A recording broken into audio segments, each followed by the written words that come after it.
You're good to go, Tammy. Awesome. Okay. So let's get started. Thank you, everybody. It's 6:08. Welcome to Manhattan Community Board 1. This is our monthly meeting. We start each month with a public session. We move to a public hearing. And then after the public hearing, we run our business session. So we have a lot to get done tonight. I am Tammy Meltzer. I'm the chair, and we are at quorum. So let's get rolling. In the public area, we're going to go in this order: Carrie Roble, and there we go. Let's start with Carrie. Carrie, you'll have 2 minutes. Okay, we're just going to be looking for the Carrie Roble. Yep. And if not, we can move on. I see. Let me refresh because I don't think we have a lot of people. Yeah, and if you're called by Tammy, please just go ahead and raise your hand. It helps us find you much faster. So if you've signed in to speak, just go ahead and raise your hand.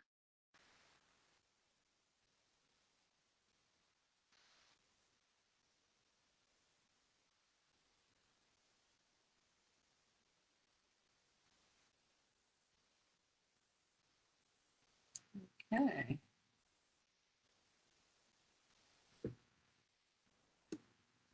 Did you find Carrie? I see Jennifer has a hand, so we'll find Carrie again if she comes back, and we'll go with Jennifer, whose hand is up in the public area. Jennifer, you're able to unmute yourself. Hi. Hello, Jennifer. Welcome to Community Board 1. Thank you. I'm just calling because I'm kind of at my wit's end. I live at 95 Worth Street, which is across the street from the big federal construction project at Worth and Broadway. And for the last few weeks, the noise level has become like unbearable. I know that you can hear it just from going out on walks like several blocks away. And so inside of our apartment, it's like we can hear it over music, or sometimes can't hear the music we're playing to drown it out. And I've made tons of 311 calls. I've now reached out to the new councilman's office. I've tried talking to the project manager, who insists that it's below 80 decibels. But when I Googled what 80 decibels is, it says it's the sound of a dishwasher. And I can't hear my dishwasher from several blocks away. So I know that's inaccurate, and I don't know what to do anymore. So that's just what I have to say.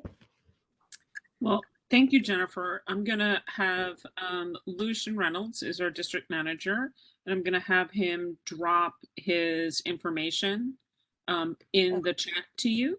So you can reach out to him and hopefully forward 311 complaints and see if we can help with this. All okay. Right.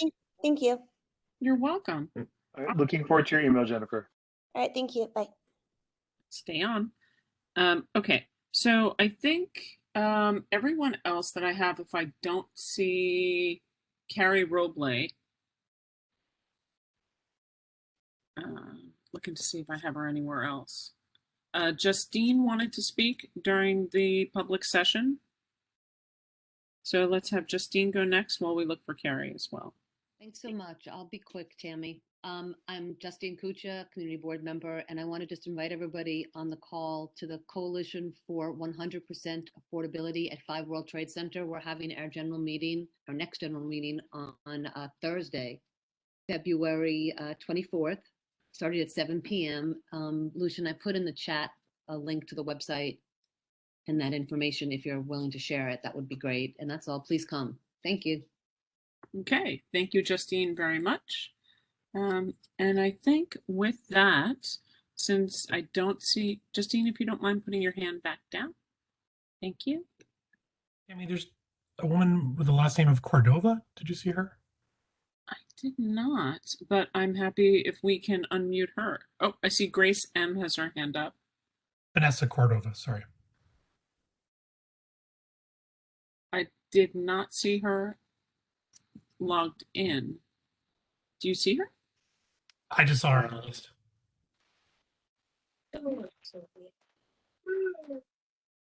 So, I don't know. mm, And Grace M took her hand down. okay.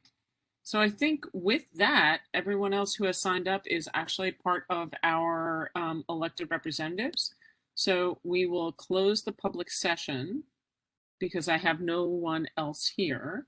We will open a public hearing, which we are required statutorily to have according to the Borough President's office. I have no one signed up for said public hearing tonight. Seeing no hands, I believe then I can just then close said public hearing. Lucia, oh, wait, I see Grace M is back with her hand up, so perhaps she is here for that. Okay. And so Grace M, this public hearing is about the state of the financial district. So I'm unmuting you now. Hello, Grace, welcome.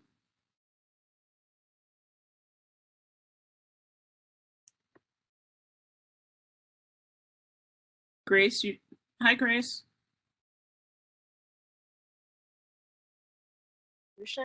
Speaking now, or do I have to save it for later Nope, after? you're That's- live. Hello, Grace, welcome. Hi. Do you hear me? Yes, we can. Okay. I'm talking on behalf of the Harbor resolution that was sent, Harbor High School. I hope that for CB1, we've asked for for Harbor for a full size aquatic center, as well as for a full size gymnastics gym. And we hope that CP1 can help in terms of pleading to help us get those facilities, only because it's much needed as we're a marine school and we have none of those facilities right now in place. And there's an expansion of middle school children, and there's no place for capacity of those kids when they grow, when the growth of the school, when we expand. Right now, students, we have nothing, everything is studied as a marine school. So right now they don't have any of those facilities in place. And for the expansion and growth of a middle school, it's so important for them in terms of flourishing as an educational school who specialize that. So for somebody like Stuyvesant or Bronx Science who specializes in science and lab, and they have those facilities, it is really inequitable for our school not to have something like an aquatic center for our students. So we really need a full-size school, full-size Olympic competition pool, as well as a gym for our school, for the potential growth of all the students for the future. Thank you. Thank you very much for coming, Grace. And Carrie is back. Thank you, Carrie. You will be next. Welcome, Carrie. This is Carrie Roble. Can everyone hear me? Very well, thank you. Thanks so much, Tammy. So hi, I'm Carrie Roble with Hudson River Parks River Project. I know many of you are very familiar with the park, but you may not know that the Parks River Project educates over 30,000 people, including 6,000 New York City students through our free and low-cost environmental education programming. So we serve schools in all 5 boroughs, building tomorrow's stewards and STEM leaders from grades K through 12, and also college students. And we waive our programs for Title I schools. And in 2021, 60% of our programs are waived. So tonight, I just wanted to share that our virtual field trip programs are now live. You can find our school program details on Hudson River Park's website. I'll share our link in the chat. And I also wanted to announce that we are hosting a virtual open house for teachers on Tuesday, March 22nd at 4:30 via Zoom. So I'll put that link into the chat as well. And this is a nice opportunity to welcome new classrooms to the park, share updates and resources with educators, and also answer any questions. And then lastly, I wanted to share that we released our Compost Tracker that showcases the organic food waste collected by the park's 10 drop-off locations. So this is a really fun way to track how your neighborhood is doing and how each drop-off location is doing throughout the year. You can use the link that I'll include in the chat, but also at drop-off locations this spring, there'll be some nice new signage and bins and a QR code that will bring you right to the tracker. So thank you so much for having me, and you can always email education@hrpt.ny.gov with any questions. Thank you very, very much. And with that, seeing no other hands up, we are a little flexible here. I'm going to close the public. Oh, Susan Cole has her hand up. I apologize. Susan, do you have a question for Carrie? No. Okay. I don't. Did I you want just to- have a question in general. And Okay. I don't know what do we do about all the dog crap that's all over our streets? That is a good question for the Department of Sanitation because people have gotten lazy. Yeah, Well, we were trying to get sanitation into quality of life, so why don't we try to take that on? thank you. Perfect. All righty. Michael Kettering, your hand is up.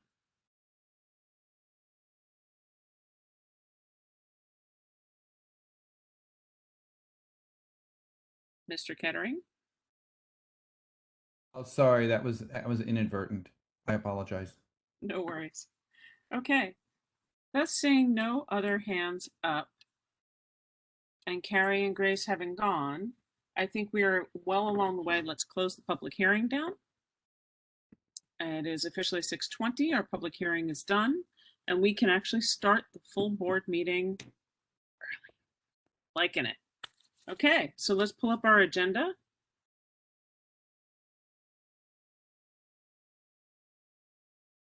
Lucian, Diana, let's get the agenda. 1 second, Tammy, it's coming. Awesome, thank you. We also have a featured guest speaker tonight, which we're going to do during the business session. We have our district attorney, Alvin Bragg, who's with us. He did join us as well for the executive committee. So this will be a continuation of that. And we will, after we do the approval on the minutes as roll call, we will start with him as a featured speaker.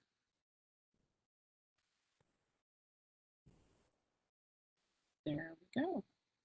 All righty. So hopefully everyone has signed, has looked at the January 22, 2022 minutes. Do I have I'd like a motion to approve? Motion to approve. I'll second. Second, Awesome.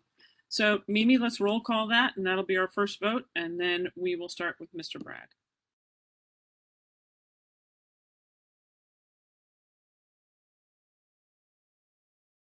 Unmuted. Mark Amoruso.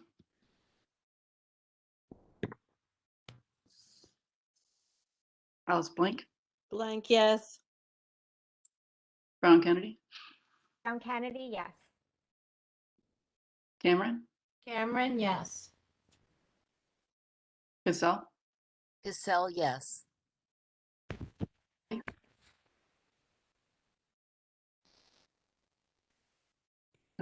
Helena Colley. Chang. Chang votes yes. Chapman. Chapman votes yes. Charkoudian.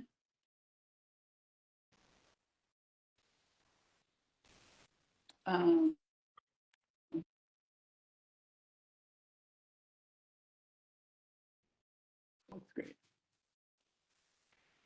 Susan Cole.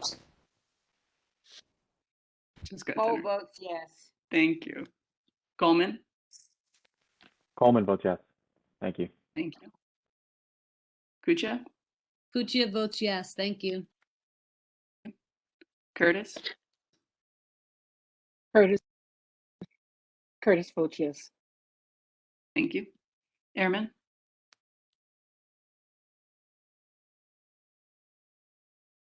Flores? Flores, yes. Thank you. Flynn, yes. Forsberg? Forsberg votes yes. Thank you. Franker? Franker, yes. Thank you. Friedman? Friedman, yes. Thank you. Froman? Froman, yes. Thank you. Galloway? Galloway, yes. Thank you. Goldstein? Goldstein, yes. Thank you. Grant?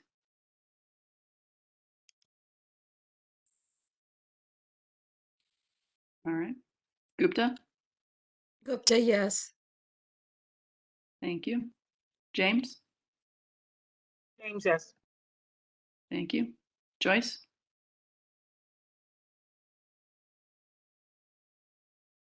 Joyce?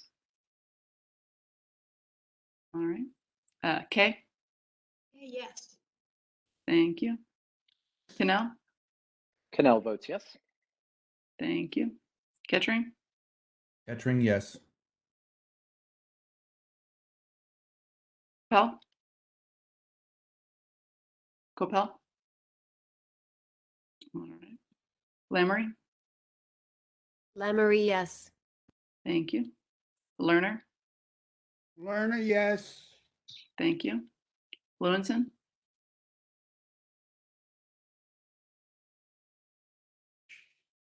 Lewinson? All right. Lynn?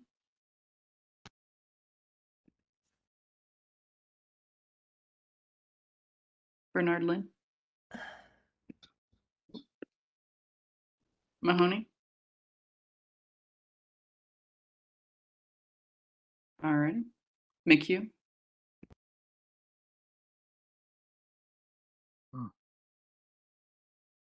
Okay. Melter? Meltzer, yes. Thank you. Didn't know if I was on mute for a moment there. Myhawk? Keep going. All right. Moore? Or yes. Thank you. Mullen?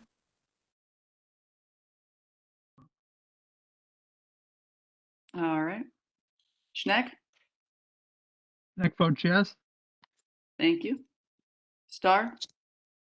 Star votes yes. Thank you. Sung? Oh, Jimmy Sung? Jimmy Song vote yes. Thank you. Vera Sung? Vera Sung, yes. Thank you. Townley? All right. Bob? Townley? Weinstock? All right. Z?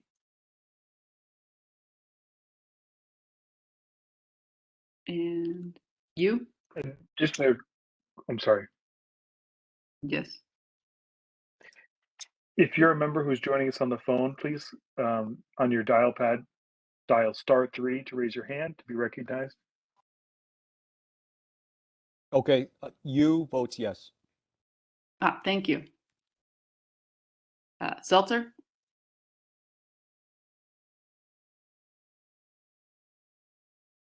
All right. And Mahoney?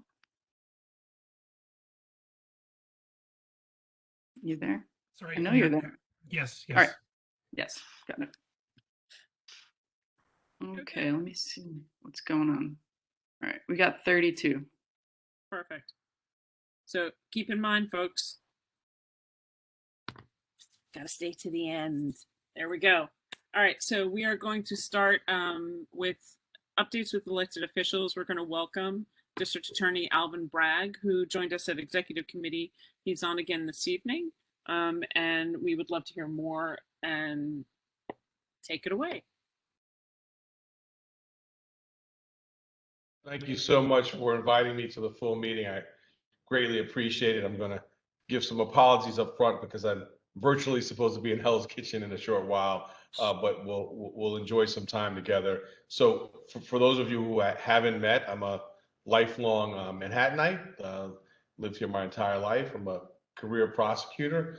Worked at the state, local, and federal levels.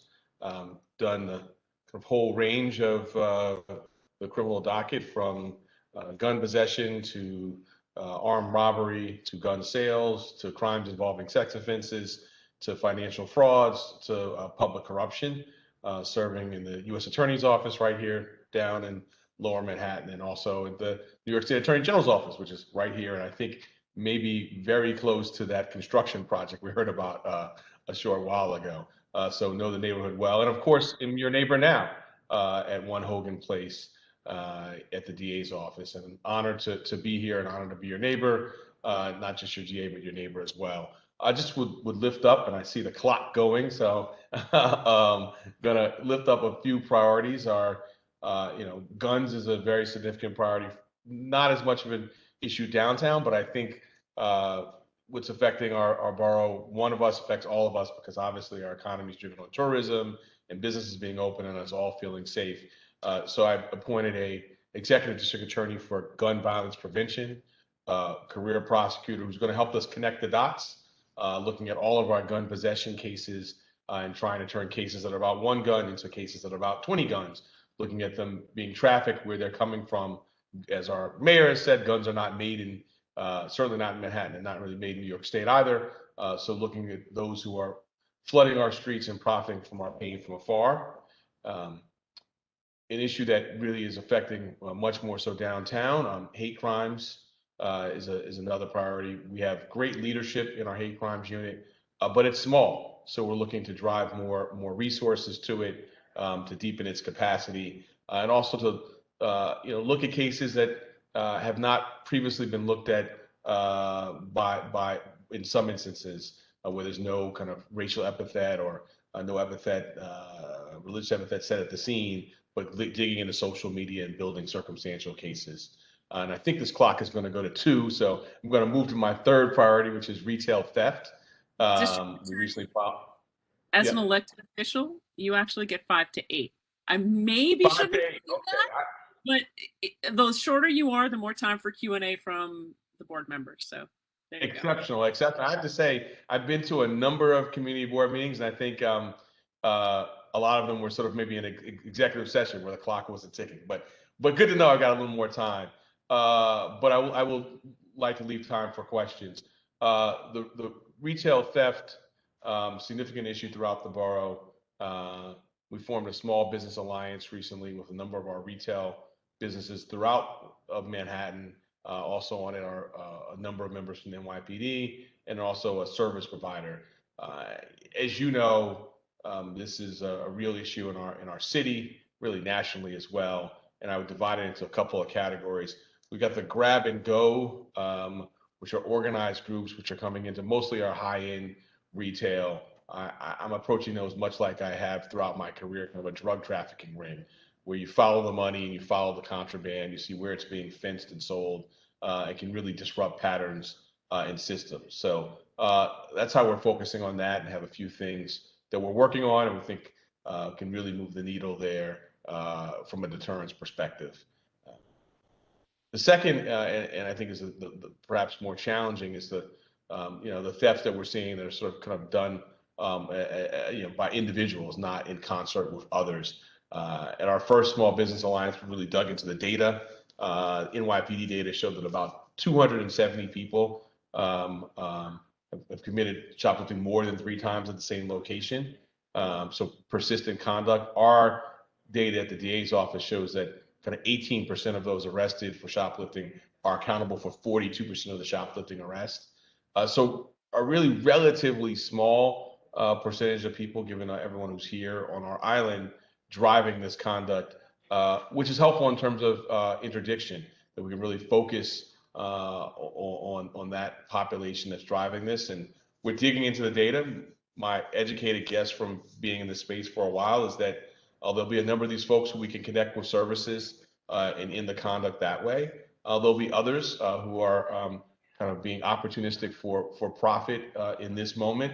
and those we can handle those matters in the more traditional law enforcement way. So why don't I leave it there and leave the balance of the time for questions. Thanks again for the opportunity to be here tonight. It's a pleasure to have you here. Thank you very much. We're going to go Mitch Froman, Mariama, James, and we continue from there. Thank you. Okay. Hi, District Attorney Bragg. I just wanted to, I guess, to get to the point, I definitely agree with the fact that there needs to be criminal justice reform. But then I fall somewhere, where as somebody that takes the trains from all areas of New York at all times of, the day and night, I see everything that's going on.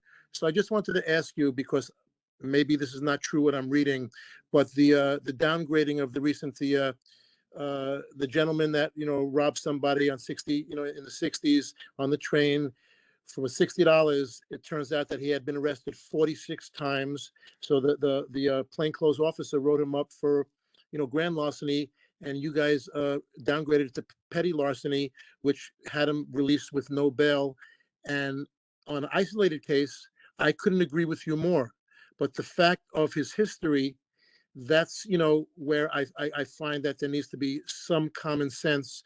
So I just wanted to ask you, is what I read true? And then why did you downgrade it to petty larceny when he had 46 priors on his record?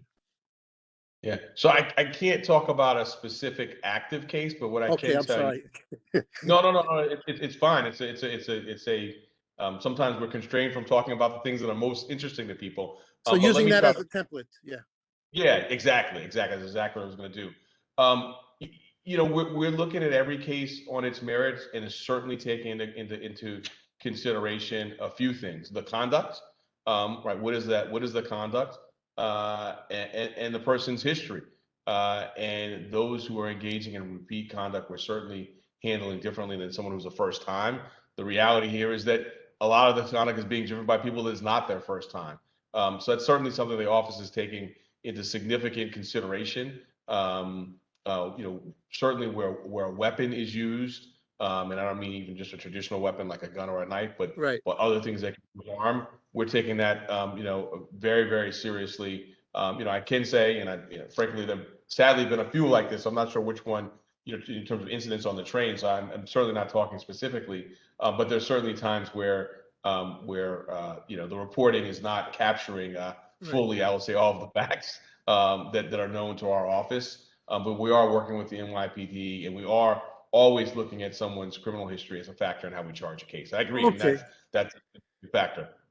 Okay, because this one, he had 46 priors. So, if somebody, in general, if somebody had 46 priors, I would hope that they would be looked at a little more harshly, where I would want somebody with 1 or 2 priors that maybe there's a chance to redeem them. I agree with you. So I just wanted to make that point.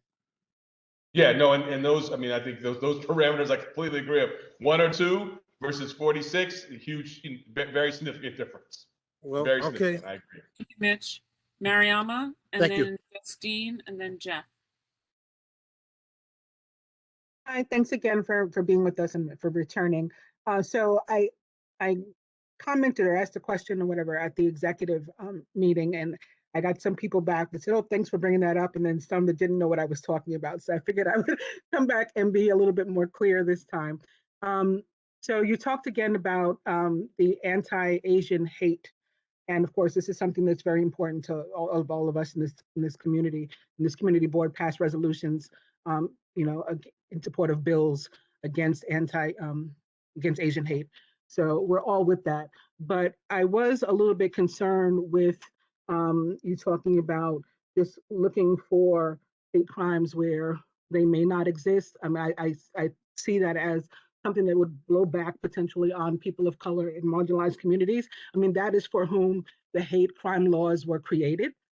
And so I think that if we start to, it's for anti-Blackness, anti-Semitism, homophobia, all these things. And if we start to maybe call everything anti-Asian hate as well, as of course, certainly. But if we start to call everything a hate crime, then I think it loses its meaning and its value and can be used against people of color and against marginalized communities. And I would hate to see that happen. So rather than focusing on, looking under rocks to build a case against a hate crime case where one may not exist, I personally would prefer that you look, to the extent that you're able, that your office is able, look into the homelessness and what to do with these people, homeless people that are mentally ill, rather than putting them in jail, sending them somewhere else, some kind of program that you can send them to maybe, and homelessness and mental illness. I'd rather you focus on that rather than looking under rocks for to build hate crimes, unless it's clear that one is a hate crime. Well, so let me give you an example when I'm talking about the hate crimes. Let me say we're doing both. I mean, we're spending a significant amount of time scaling up our resources to use our mental health court more. I think mental health is something that is touching every part of the criminal justice system. Was on a panel last week at the Greenberger Center, which is developing a semi-secure facility, so we don't have to.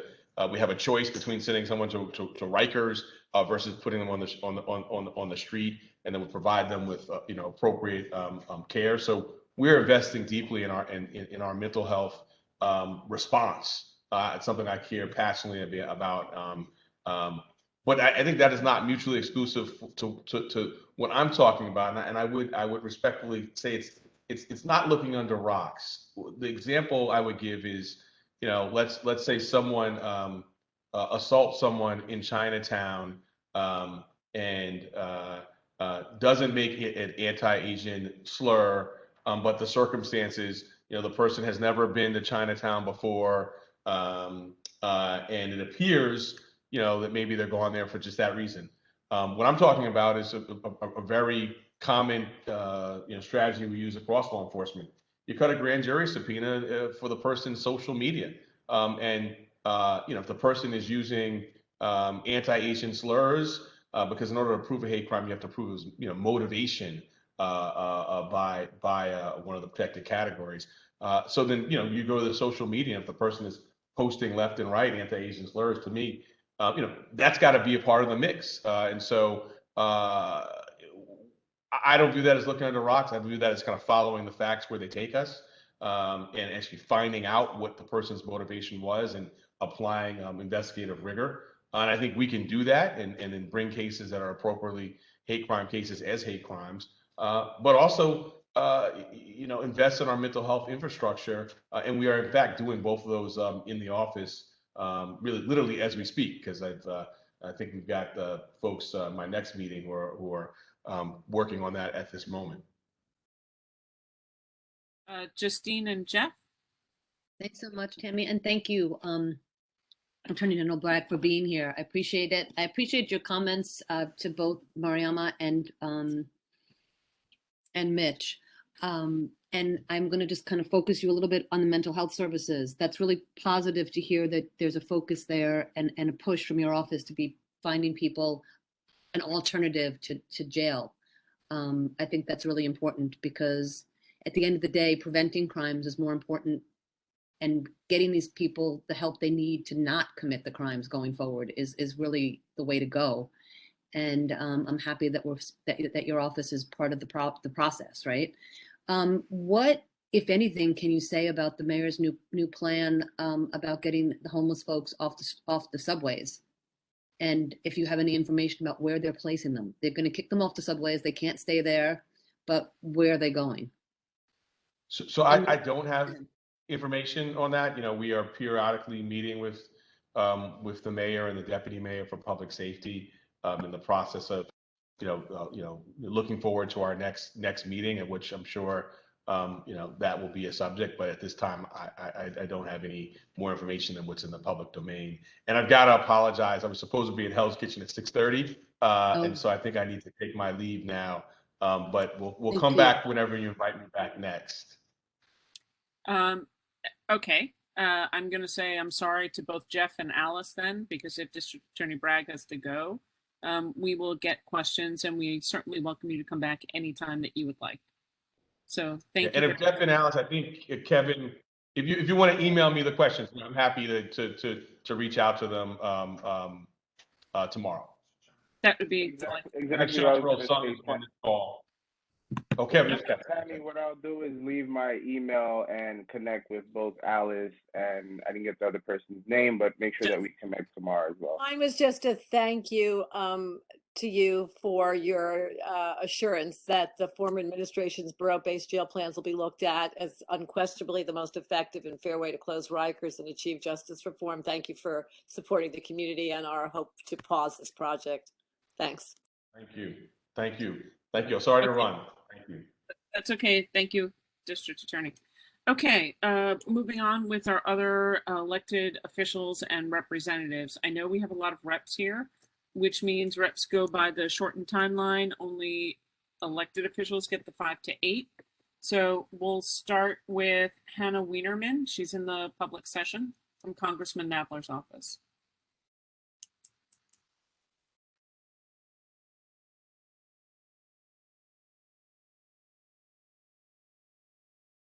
Hannah's hand is up, so if you can unmute her, please.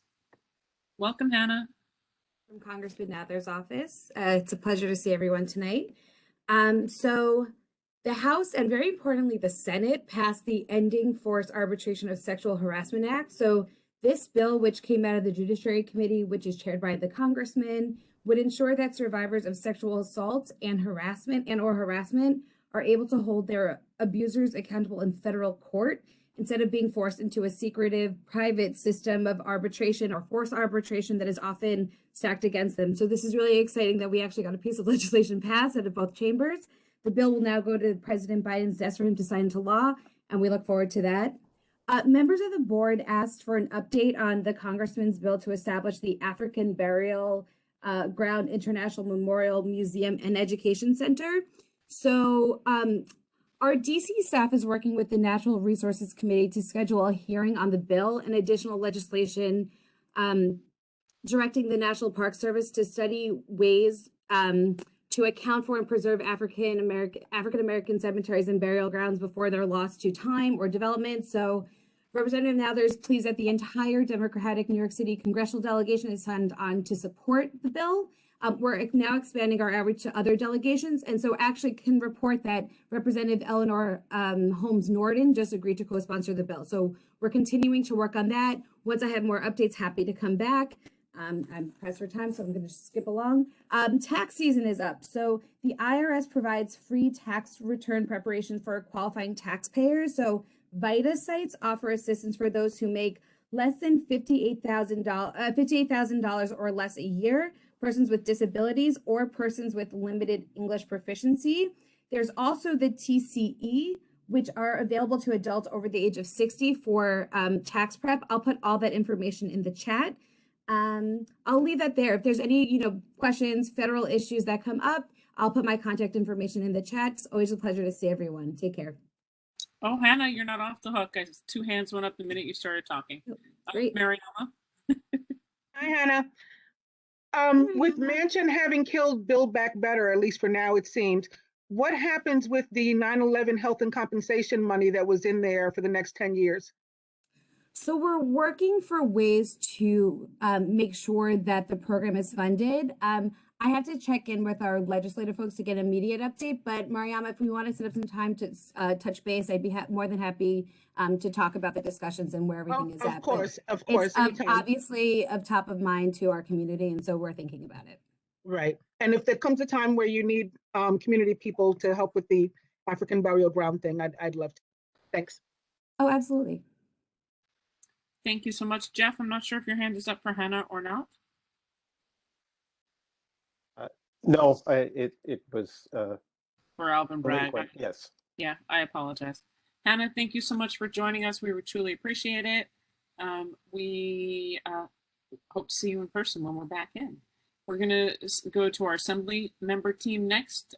Theo Perez from Assembly Member News Office.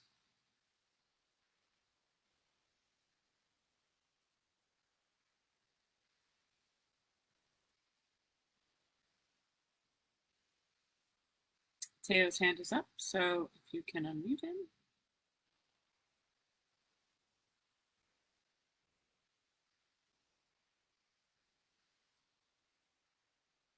Welcome. from the Office of Assemblymember Yulene New. Yeah, This is my. unmuted. Oh, am I muted? No, you're good. Oh, okay, You're muted. excellent. It is a pleasure to be here with you all for my debut appearance here at Community Board 1. I'm the new point person for all things CB1, so feel free to reach out to me at any point with anything you might have. That's theo@ulenew.org. Hopefully we'll be able to drop that in the chat and you communicate with me with anything.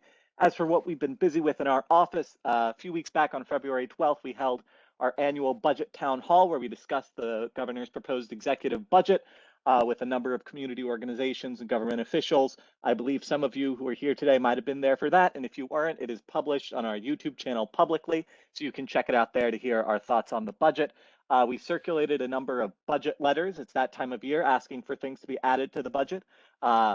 There were 9 of them that we did in our office. The full write-down is in our community board report, but the most prominent ones were for funding for naturally occurring retirement communities, funding for the settlement house program, $7.2 billion in capital and operating funds for public housing, $100 million for community development financial institutions, and the inclusion of the full $64.5 million AAPI equity budget, which would be distributed among different community organizations supporting the Asian American Pacific Islander community. We remain engaged with the 250 Water Street Task Force. Yulene New was there at this last meeting, staying involved with that, and on top of all the developments, making sure things are being communicated. On the legislative side here, our biggest thing was we launched Fair Deal New York, the campaign for the Consumer and Small Business Protection Act, which is one of our biggest pushes for this legislative session. Look up Fair Deal New York if you're more interested in that. It has a lot to do with protecting our consumers from predatory practices. And our bill A2483B, which is a sexual misconduct bill. Currently in Albany, people aren't held accountable the same way private sector employers are, and it would change that. It's made it out of committee and will be hitting the floor, I'm told, hopefully next week. Thank you very much. Thank you very much. As there are any questions for Theo? Seeing As the secretary of the board, I will say that was a perfect update. And as the note taker of the board, I would ask everyone to make updates just like that one. perfect. From there, we'll go to Emily Lang from Senator Kavanaugh's office. Emily her hand is up, so if you can unmute Emily.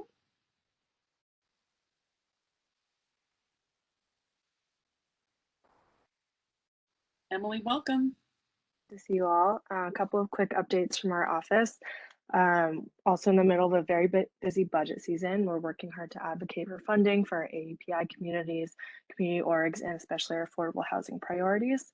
This week, Senator Kavanaugh also introduced legislation to extend the foreclosure moratorium.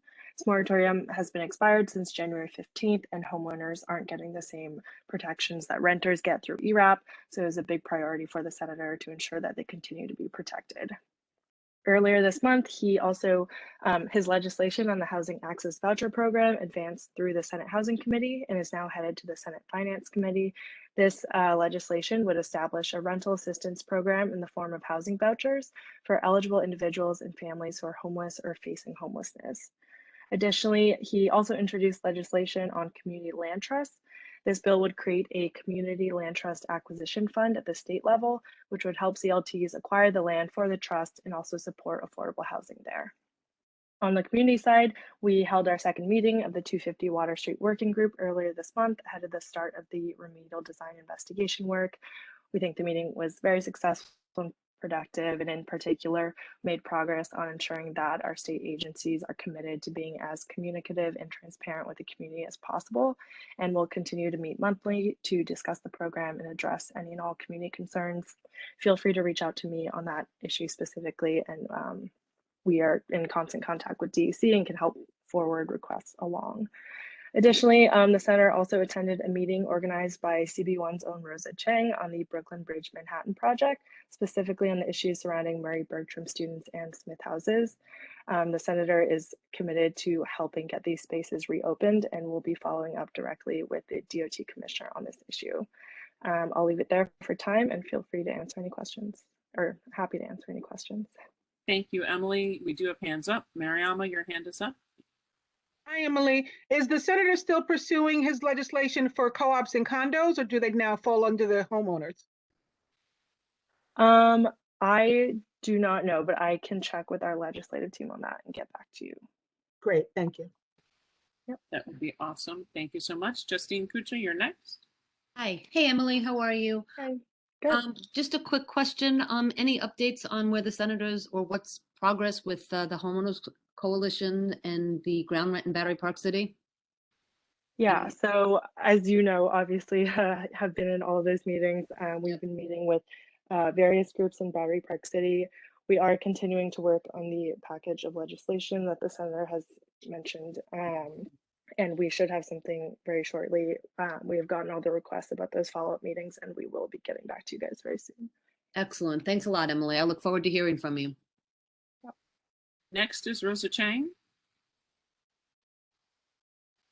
Rosa, unmute yourself.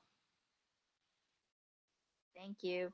Hi, I just wanted to say thank you so much, Emily, to you and to Senator Kavanaugh for coming to that meeting to try to help us get some space, public space back for the school kids at Murray Bertram and for our community. So thank you. We look forward to working with you to get that resolved as quickly as possible. Good night. Absolutely. We are very, very excited about that one. So I look forward to that as well. Okay. Emily, I see no other hands for anybody else who has spoken.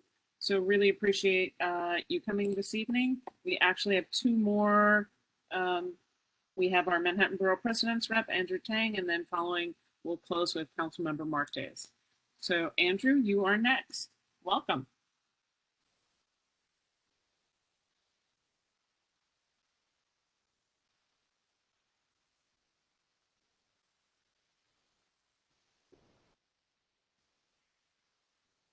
Andrew.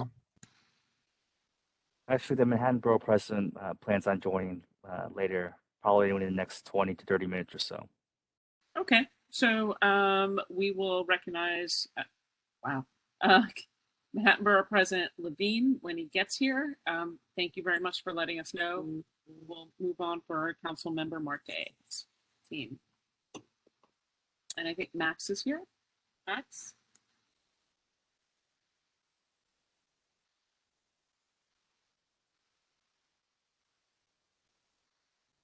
Max, you're unmuted. Welcome.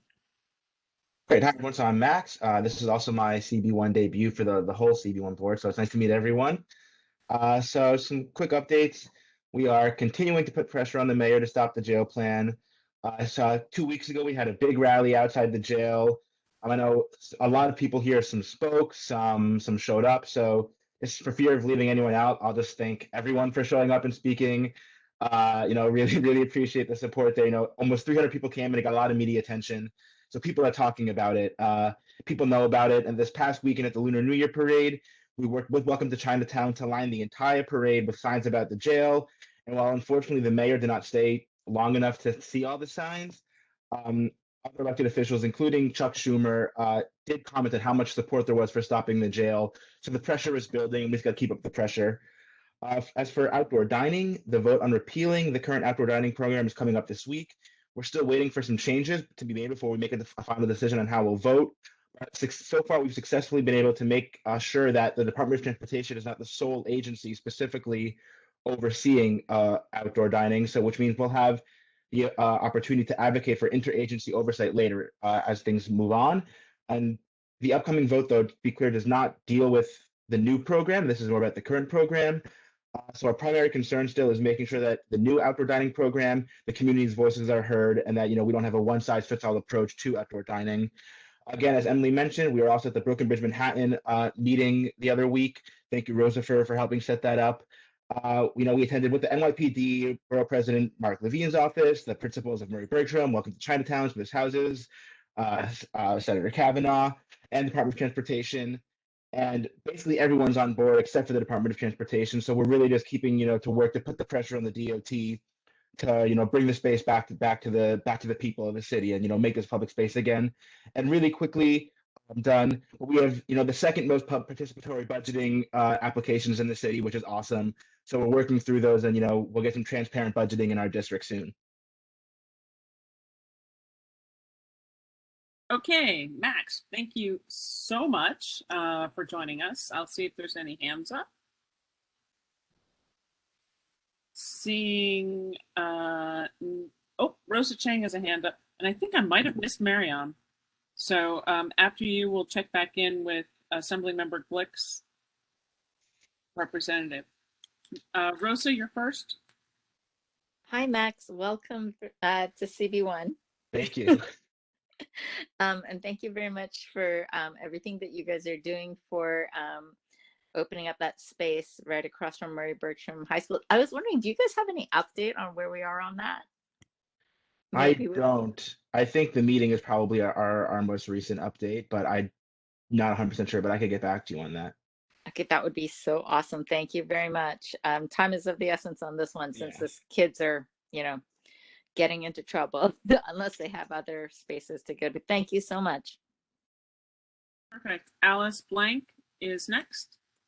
I just wanted to say hi, Max, and give a huge thank you to you and your office, and of course, Councilman Marte, for the extraordinary work and effort you've made on the Stop the Jail campaign. Thank you very, very much.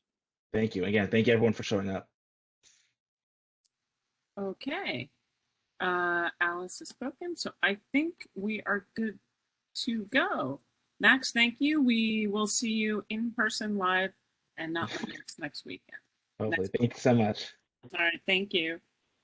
All right, and Mariam, I apologize so graciously for skipping you. I believe you are on the panelists, and if you can unmute and welcome, I apologize. That's Oh, Miriam, you're already unmuted. hear me? Yeah, we hear you now. That's okay, Tammy. I appreciate you acknowledging the office. Again, it's Mariam Abdul with Assembly Member Deborah Glick's office. I just have an update for you. You guys know that you've reached out to the office a few times to be supportive of some of the efforts that are going on in Battery Park City, and the Assembly Member was happy to be supportive of those efforts. But I just want to let you know that she's in Albany most of the time, this time of the year. She's working on legislation, she's working on budgets, and so she had a number of opportunities to join joint legislative budget hearings. She also had an opportunity to interview some candidates for the Board of Regents. And so, as you guys know, since it's budget season, she's going to be listening in, and she's going to be reporting to you guys once the legislative process heats up, and let you know what sort of bills she's supporting and passing. But I just want to let you know I'm still here at the office. It's Mariam Abdul with Assembly Member Deborah Glick's office. Thank you very, very much. Does anybody have any questions for Mariam from Assemblymember Glick's office? Seeing no hands from that, I think we go back to, Justine. I apologize, Justine. I'll be quick. Thank you so much, Tammy. Sorry, raised my hand late. Mariam, thank you so much. Thanks for coming and talking about Battery Park City. And yeah, there's lots of stuff out there that we're kind of bouncing around. So thank you for what you're doing. Thank Assemblymember Glick for what she's doing. And let's talk offline. Yep, sure. I know you invited her to an event on the 24th. I'm happy to talk to you tomorrow about it. Perfect. So thank you. Let's talk tomorrow. Thank you so much. Take care. Bye-bye. Thanks. Bye. All righty. With no other hands, Mariam, thank you so much for coming. Again, my apologies. Thank Assemblymember Glick for us. We are delighted to be able to keep her in CB1. All righty. And with that note, let's pull up the agenda and let's move along.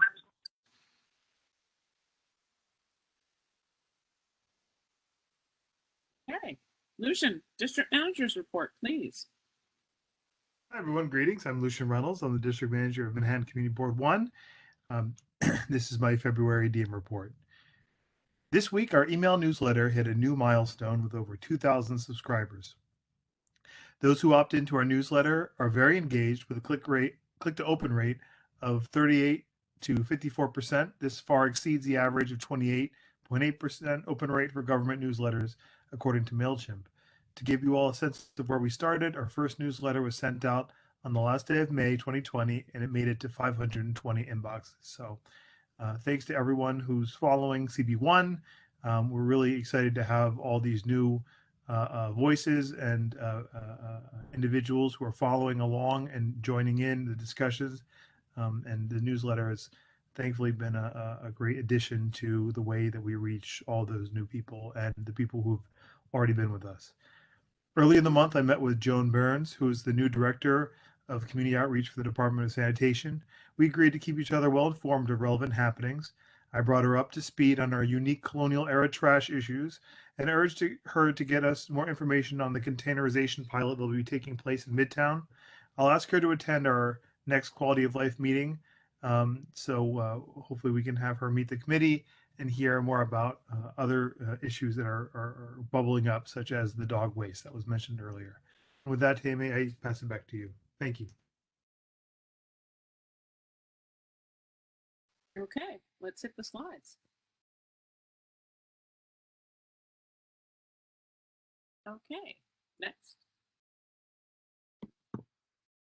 Okay, I'm really happy that our newsletters are working so amazingly, as Lucian mentioned a moment ago. I want to highlight the fact that it's a collaborative effort, so we try and accumulate a lot of the news that happens. It has our agendas, it has links to many things, including our celebration this month of Black History Month. So if you're looking for an amazing map of Lower Manhattan or for suggested reading, take a look back at those amazing newsletters. If you can't find your newsletter, please let the office know. We'll be happy to forward another one to you. The links are there. Please take a look. We always try and do some fun, really engaging things for Community Board 1 and great ways to celebrate the month. Next slide. Okay, I'm keeping this picture there because it's a good one. All right, so where have we been since our last meeting? We had a 5 World Trade Center CAB meeting. We had a task force on the public restrooms. They will report back to executive. It's an exciting group between CB1 and CB5. We did talk about it at the Borough Board, and our Borough Board, Manhattan Borough President's Office will join that coming up for next month. We also spoke with the Borough President's Office on the borough-based jails, and to catch him up to speed with all the resolutions that we have had. It's one of the most important things that we can do for our newly elected and new assembly member is to get them caught up on Community Board 1.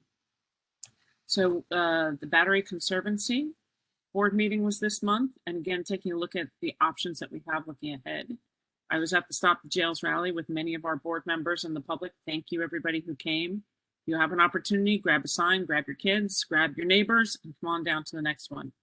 Rebuild by Design had a meeting with Manhattan Borough President's Office that we participate with as well. It was about resiliency and taking a look at everything from a pulled back lens that exceeds beyond CB1, which is incredibly important to be able to protect the island as a whole. And I had a meet and greet with our brand new assembly member, Charles Fall, who is getting caught up as quick as possible. And we hope to see him next month at the meeting. We had the HRP Advisory Council meeting. It is open to the public. The next one coming up is March 8th. I encourage you all to attend. 250 water has been mentioned.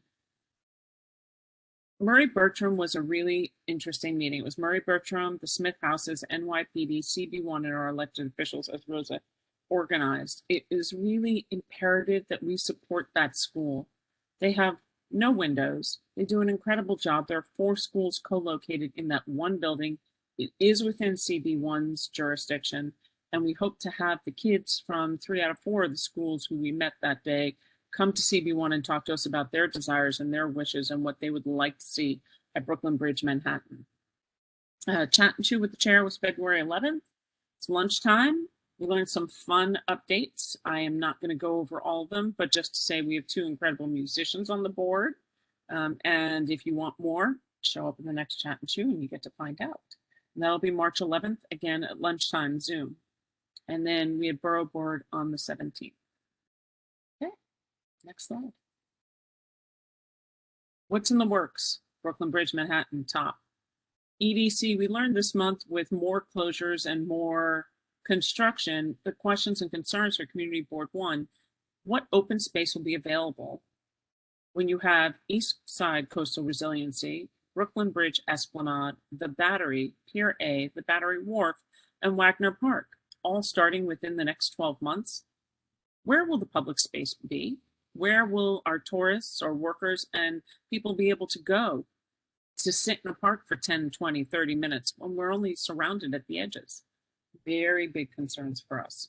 Congestion pricing panel, we're hoping our state people can get somebody from Lower Manhattan. BBJ, Chat and Chew, announcements.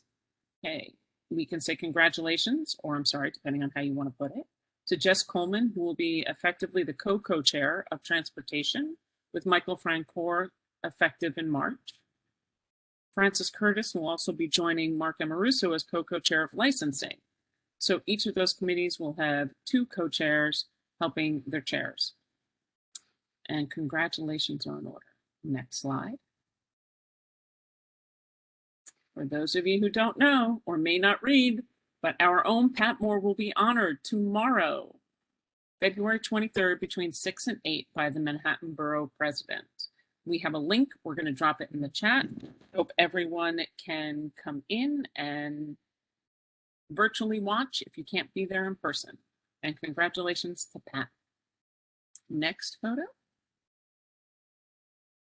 Congratulations to Lucy. Our own Lucy Acevedo got married since we've last been together.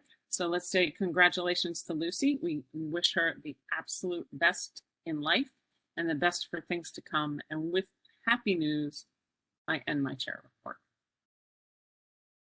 All right. For voting rules, we postponed it to next month.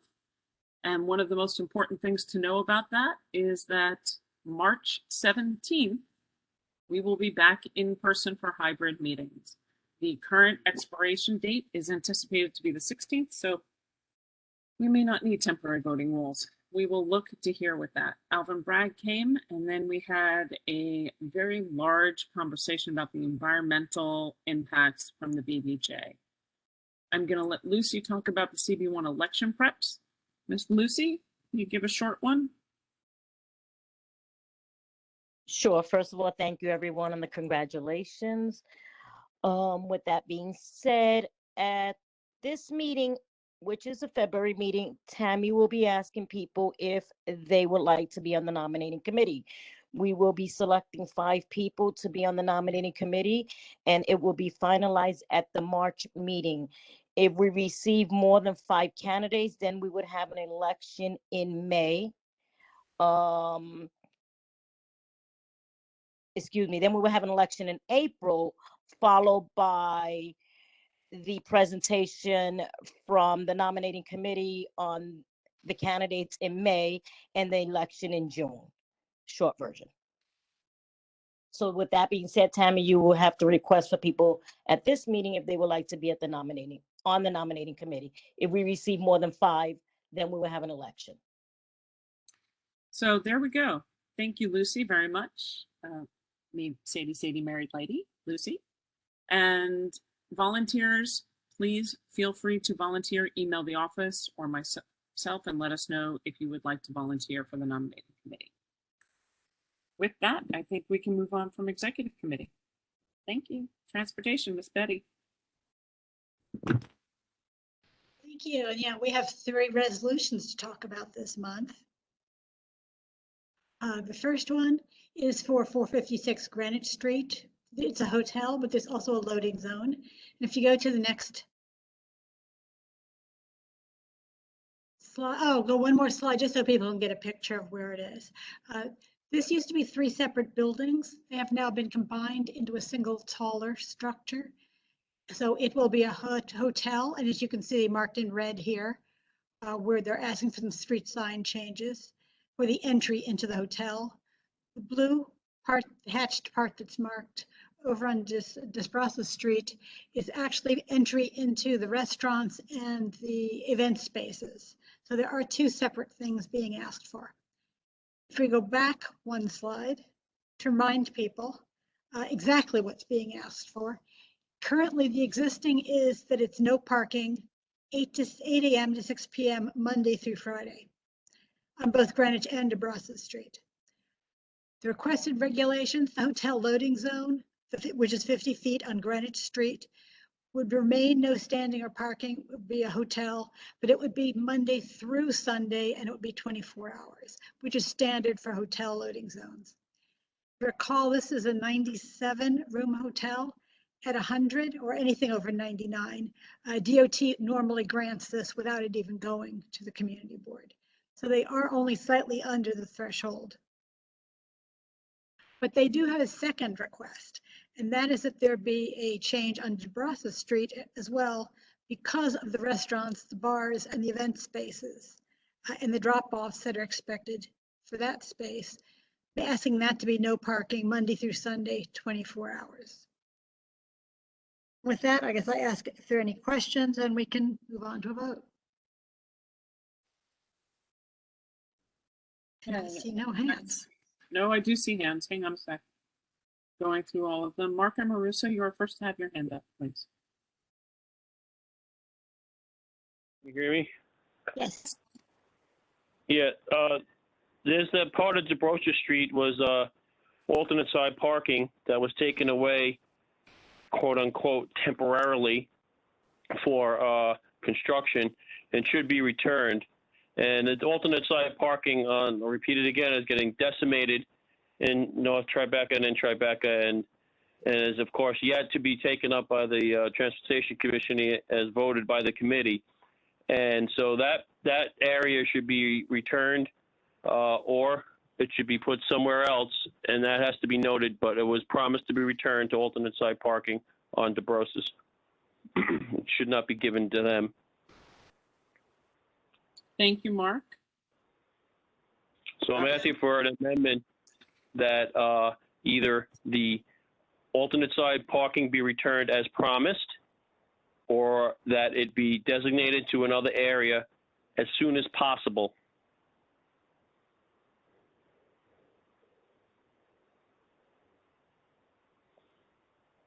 Is the amendment accepted, or do we have to vote on it? You would have to make a motion because I'm not going to speak against what a whole committee decided on. Mark? May I make a motion that that the alternate side parking either be returned, or that the city take that alternate side parking that was promised to be returned after the temporary construction size and be designated to another area, another street nearby? Mark's motion, because I recall that as well. I second. So we don't need to vote on it? Well, it's It has to be voted on if it's an unfriendly amendment. Yeah, I gotta think about. Yep. So we'll take a vote. We'll take a vote on that. Can I say that assumes then that that negates the whole motion for what the hotel is asking for? No. It does stop. It does not, because we are not saying it has to go back on DeBrasa. Mark's motion specifically said, or somewhere nearby. So that could It's a be separate resolution. It could be. No. It could be in the requests for the therefore be it resolved, because we could be asking for it. That they take a look at the impact and find a place to put it back. So it's important to use language, Tammy, that says that it was listed as temporary construction, and is promised back to things like words like this, promised back once the construction is over, and now they're saying they want to take it away. So it must be designated to another area, if not returned to the exact location that it was. So those words, must, promise, temporary, are crucial to the knuckleheads in the city to understand what we're talking about. Okay, Mark, so the way this works is we have to see if there's any objection. If there's no objection made, then we can consider the amendment adopted. If there is an objection made, then we have to take a full vote. All right, which we will do I can recognize Mariama and Justine. Tammy, sorry, point of order. Yes. That process has already happened. An unfriendly amendment has been made. It's been rejected. It's been made and seconded. We have to vote on it. It was made and seconded. I did not hear that it was rejected. It was part of the conversation. So Okay. the question is whether or not is being rejected, or if there's any objection to it. I mean, Betty was still talking, so I don't necessarily know. It was back and forth. Betty, do you want to do this as a full vote, or are you accepting the amendment? I don't think I have the right to accept it. I think it has to be a full vote. There was a motion and second. Normally debate follows that, so I have my hand up. That's what. Okay, so let's go. Mariama, Justine, Jeff, in that order, please. Lower Manhattan has always had very little alternate side parking, and we are rapidly losing what we did have. There's a little bit in Tribeca, a little bit in Battery Park City, and a little bit here at the Seaport. And, you know, they're just inching away at it and taking it away. So I totally support this amendment. Thank you, Mariama. Justine, Jeff. I have a question. So are we talking about the hotel loading zone staying there and getting, and we're talking about modifying is the no parking zone 70 feet, correct? No, what we're talking about is adding back, what Marcus asked for is the adding back of the alternate side of street parking somewhere. Somewhere, if not here, somewhere. Okay, I support that 100%. I echo what Mark has said, and I echo what Mariama has said. We really have a dearth of alternate side of street parking. Thank you. Jeff? And then It's really more of a clarifying question. Yep. I attended that transportation committee meeting, and from what I understood from the presentation, the previous designation of DeBrosis Street was commercial parking only, parking only during the daytime.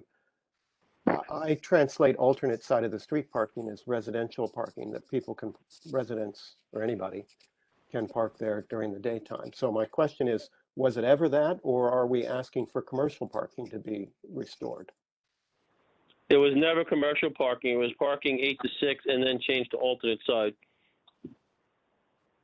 Okay. So it was no. So what you're asking for in the that clarification, that is consistent with what they said. No parking 8 to 6. I misspoke when I said commercial, but parking. That was years ago. Okay. Many years ago. So, okay. so I just want to be clarifying what the motion is asking for restoration of whatever that parking designation was to be restored, if not there, elsewhere in the area. Is that what the motion is asking for? Yes. It must be restored because it was promised to be returned, and now it's not being returned. Maybe. Yes. Thanks for the clarification, but it is not to reject the hotel loading zone or no parking zone. Correct. It Okay. is restoration somewhere. Okay. Right. Thank you, Jeff. Thank you, Mark. Eric, you're next. I'm sorry. I put my hand down. Thank you. Okay. All right. With that in mind, let's take, I don't see any other hands. Everyone is gone. So let's take the vote. Mimi, this is the vote on the amendment. Sure. We have some new people.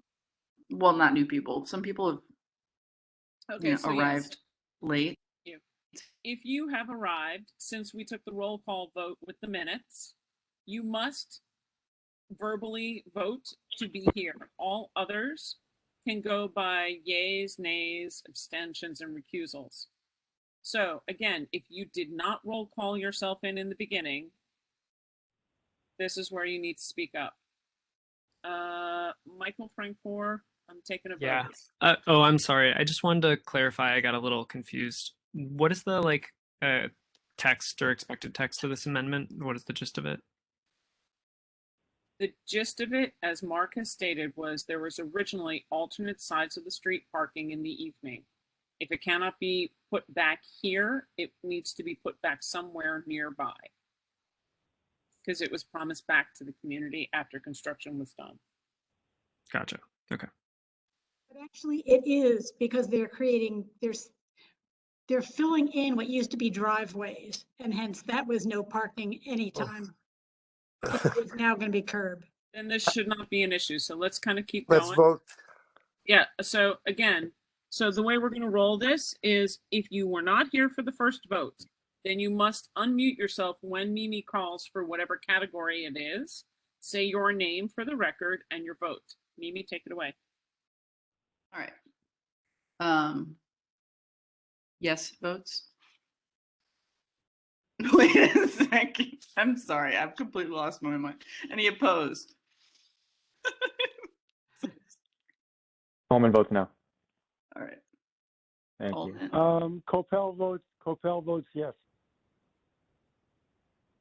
Mr. Amorizzo, you missed the first call, so I would assume that you'd want to support your own motion. Yeah. You didn't hear I was here for roll call. You didn't hear my vote? No. Yes? Sorry. Can you fix that, please? I was here. I was listening to everything. I was here since the elected started. Okay. All right. Thank you for fixing it. Anybody else who was missing? Zelter, yes. Oh, thank you. Thank you, Andrew. And Copel, yes. Thank you, Joel. You only need the Tricia, people that weren't here and the no's, Yeah. right? Is that right? Wait, are we voting on the alternate side parking? Yes. I vote no to that, to adding that. Franker's also a no. I'm sorry. Who was the first? Laura Starr, I'm sorry, Laura Starr. Star. Thank you. Star, Franker. All right. Any other opposed? A is a no. Okay. Any abstentions? Mahoney abstains. Mahoney. Meltzer abstains. Blank abstains. Chang abstains. Forsberg abstains. Anyone else? Pardon me, I'm confused. I was here at the beginning at the roll call, so I'm not sure if I should say anything, but I support the amendment. Yeah, if you support it, you just don't have to say anything. If Okay. you oppose or abstain so far, or if you had been for the first roll call, you're good. So, any recusals?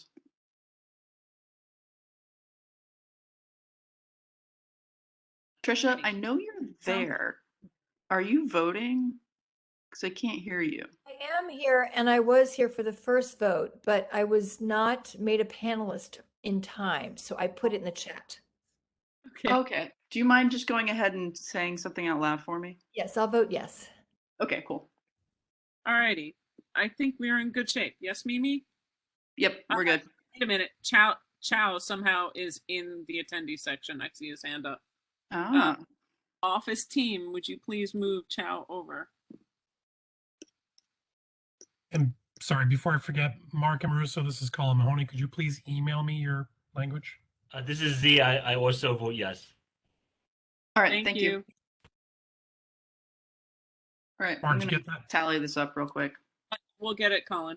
Thank you. Problem. Yeah, Colin, no problem. Thank you.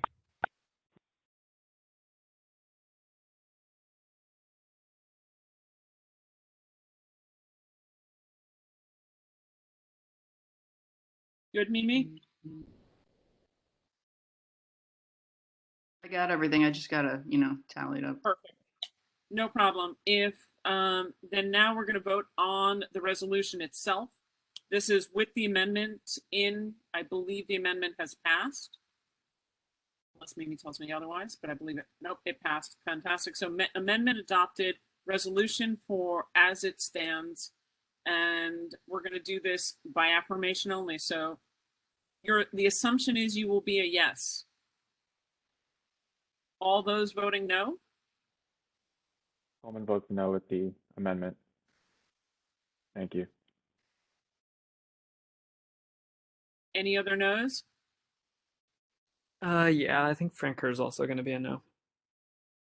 Thank you.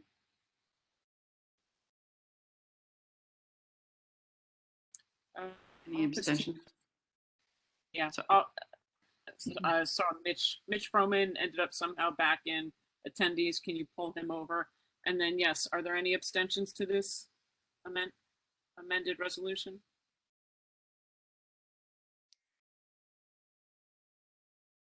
No abstentions, any recusals? Okay, motion passes. Thank you very much, everybody. Betty, take it away. We're after Betty's committee. I see that Our fantastic borough president has joined us, so we will hear from him shortly after we get through transpo. I'll tell you, sure you don't want to have him speak and then we can just finish the other two resolutions? As you wish, if you don't mind being interrupted. That's fine. Manhattan Borough President Mark Levine, welcome to Manhattan Community Board 1. Thank you so much, Madam Chair. Can you hear me okay? We can. It is delightful to have you here. Welcome. It's wonderful to see you and everyone on CB1. I'm now in my second month as your borough president. It has been, in many ways, a time of mixed news. We're all celebrating the tremendous progress against the pandemic with the Omicron wave behind us now, and a real chance for a spring awakening on COVID, while we're being mindful of the fact that we're still seeing about 1,000 cases a day. And so we want to remind folks of the importance of still being cautious. Young people need to get vaccinated. We're way behind in the age 5 to 11 age group. We want people who've been vaccinated to get their booster shots. Still less than half of adults have done that. And if you're in a crowded indoor space, you do still want to wear your mask. There's some confusion about that, but masks are still required on mass transit, in healthcare settings, in Broadway, and a variety of other places where you're close together with people for an extended period of time. Weighing against that great news is the difficult period we've been experiencing on public safety, particularly, but not exclusively. And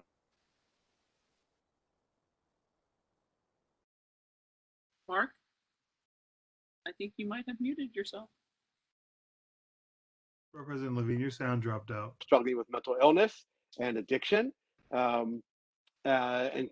including through much more robust and extensive outreach teams in the subway and on the streets. But if all we do is move people from the subway to the street without providing them an appropriate setting in which they can reside, whether that is a low barrier to entry shelter or a supportive housing, or if necessary for people who have serious psychiatric problems, inpatient psychiatric beds, then all we're doing is moving people around without solving the problem.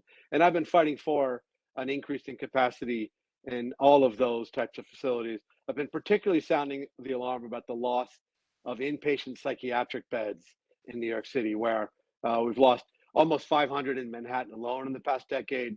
We lost many during the COVID pandemic, and that has made it hard for many people in need, in crisis, to get access to those beds. So I'm working very, very hard to address the shortage of resources in those areas. I've also called for a physical improvement on the subways, which would offer myriad benefits, and that is installation of screen doors on subway platforms. This is technology in use around the world that prevents against people being pushed, which are rare but horrible. People falling accidentally, that's much more common. Suicide attempts, unfortunately, are all too common, painfully so, or simply unintentionally dropping a cell phone or another belonging or trash on the tracks. All of it is prevented by installation of screen doors. If you've been to JFK Airport, you've seen it on the air train. So I'm pushing the MTA to begin installing those doors in Manhattan and citywide as a measure of protection for people riding in our subway system. I've also launched an initiative with my fellow borough presidents, all 5 of us actually. I'm not sure the last time we've agreed on anything, but we have called for New York City to plant 1 million more new trees as much more than just pretty landscape, as really essential infrastructure for combating climate change, because they absorb CO2, absorbing storm runoff, helping in flooding events, helping to cool neighborhoods, because trees actually do lower the temperature by several degrees. And there's real inequality in what neighborhoods have adequate street trees and other trees. So we have a chance to right that wrong by planting new trees in vacant tree pits, in new tree pits, in parks, in wilderness areas, on rooftops and NYCHA campuses, on private property. Really excited about this initiative, which will be a win for our environment and on so many fronts. I want to mention that I've been actively supporting a project that I know CV1 is committed to revitalize the area around the foot of the Brooklyn Bridge, Manhattan. Actually spoke today to the Deputy Commissioner of the Department of Transportation, which is the agency that unfortunately is occupying much of the public space for its operational needs. Can't say I solved the problem today, but I'm elevating this to the highest levels, and we're getting a good hearing.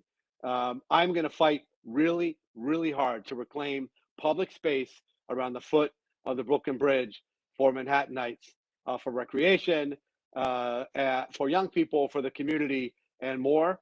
And I'm really inspired by the local leaders who have stepped up on that. I'm excited that tomorrow night we're doing our Black History Month, and we're honoring your very own Pat Moore. Really excited about this, and other luminaries in Manhattan's African American communities. The actual in-person event is uptown tomorrow night at the Shabazz Center on 165th and Broadway, but it's really a hybrid in-person virtual event. So you can also join virtually if you'd like. My wonderful community liaison, Andrew Chang, I believe is on with us. And if you are, maybe you could put in the chat, Andrew, a link about how people can join us for our Black History Month event tomorrow night. Finally, it is community board application time. So I want all of you as incumbent board members to please reapply and also recruit new leaders as young as age 16.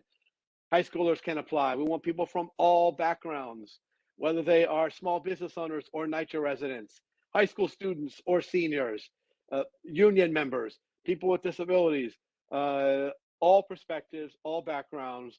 We want you to step up and lead. The deadline is March 1st. So please get your application in. We want you to continue to be a voice for this community. So I'm going to pause there. Madam Chair, if there's time and appropriate, I'm happy to take a question or two. If your schedule is particularly busy and you can't do it tonight, I understand as well. We'd be happy. We appreciate your brevity and timeliness. So we will take a couple questions for you. So thank you so much. Great. To start with Francis Curtis, please. Hi, congratulations and thank you for everything you've established so far, especially, I don't know if I got the name of it right, this COVID command center that you opened. Our COVID recovery task force, right? Which I should have mentioned, but thank you for commenting on that.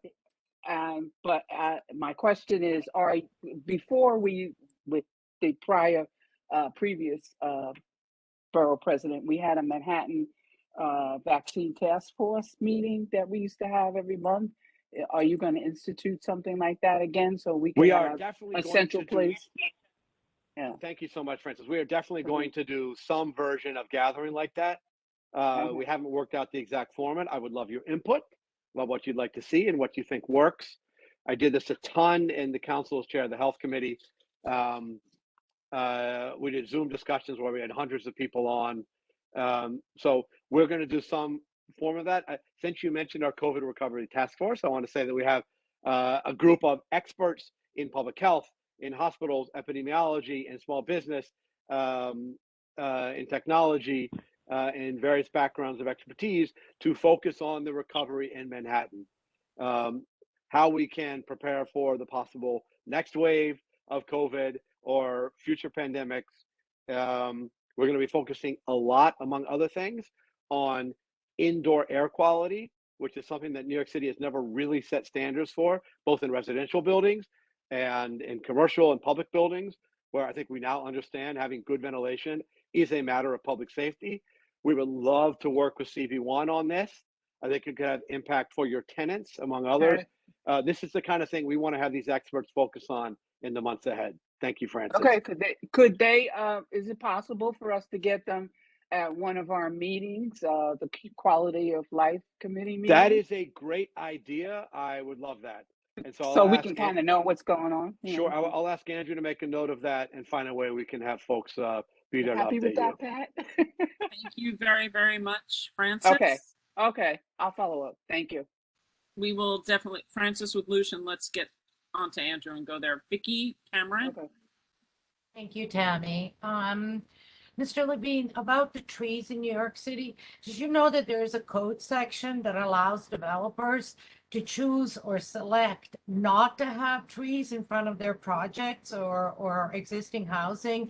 And all they have to do is pay into what's called a tree fund, and we don't know where that goes. And until you move that option, not one developer will choose to have a tree. Considering I'm an architect and I work for them, not one developer chooses it because it gives them additional maintenance issues, and they just don't want to bother with it. So not one tree in 30 years of me working as an architect has been planted in New York City due to this code section.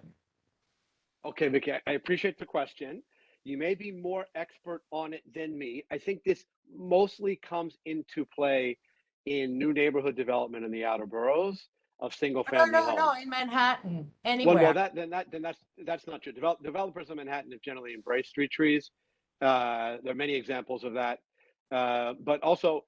Mark, I just finished working on 2 projects. One on 196 Orchard, one at 30th and 5th. We chose not to have a single tree, and anything that was there, could we get rid of it? And we did. We paid into a tree fund. Would love to find out about what happened on those projects, and maybe the city can come in and put trees in now. But I've certainly had many development projects in my district as a council member where trees went in, usually supported by the developer because it's understood to contribute to quality of life. However, there's a lot that we learned in the city from the Million Tree Initiative that was run under the Bloomberg administration. And one of those is the extent to which private property owners put up obstacles to creating new street trees, and it's something that we need to grapple with for the next million trees that we're supporting. So yes, maybe please. you and I, Vicky, we'll follow up. Maybe we can connect you to our team and get your input on how we can do this right for the next round. Thanks, Vicky. Thank you very much. And I have to say, thank you very much for coming, Manhattan Borough President. We actually have Assemblymember Fall, who has also joined. I have my hand up, Tammy. I understand, Mitch, but okay. Assemblymember Fall has also joined us. So in efforts for timeliness for everyone, I would say if whomever did not get a chance to ask Manhattan Borough President Levine anything, if you can send it to the office, we will be following up both on the trees, both on the task force, and any questions that weren't asked.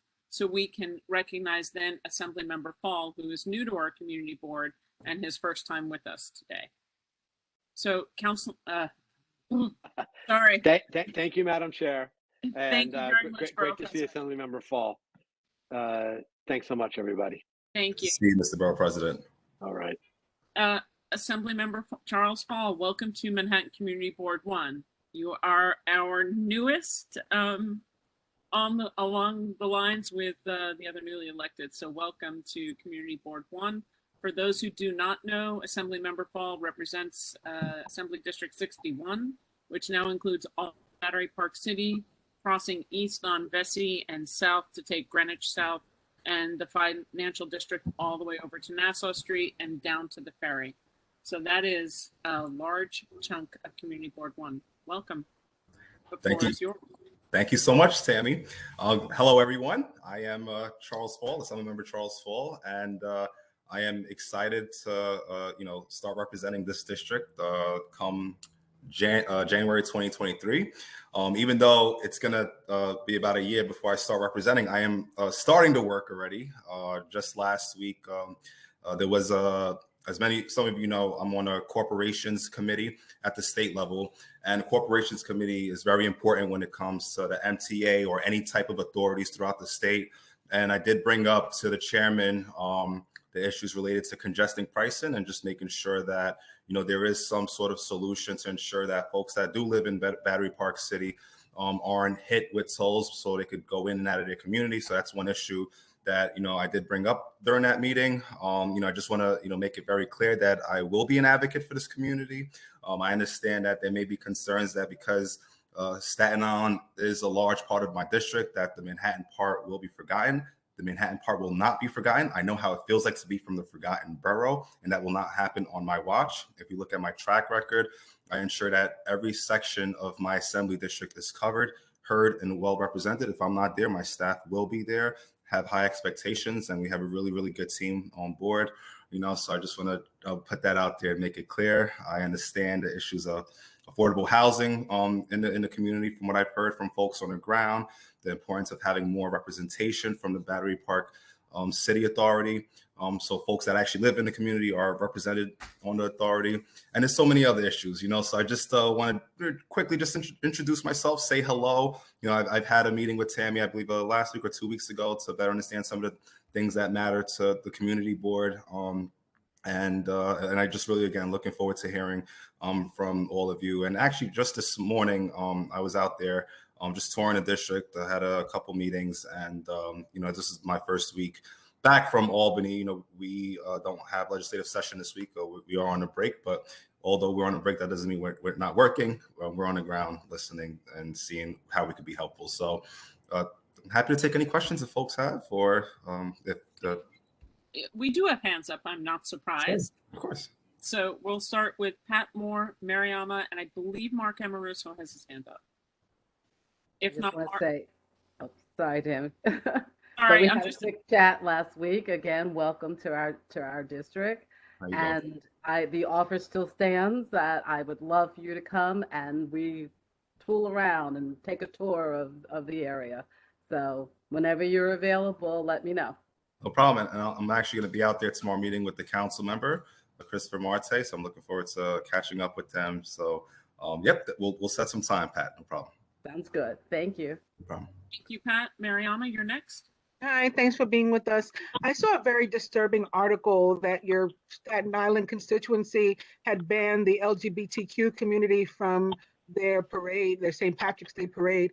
And I was just wondering what your position was on that, if you had one. Absolutely. One, it's completely unacceptable. I will not be marching in a parade. The fact that the parade is not inclusive, I don't think, they should be permitted to move forward with the parade, if you ask me. But that's been my position on it. And until the parade is inclusive, then, we could have a conversation about participating in it.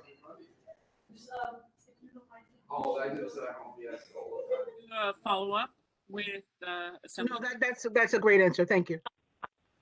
Awesome. Mark, you're next.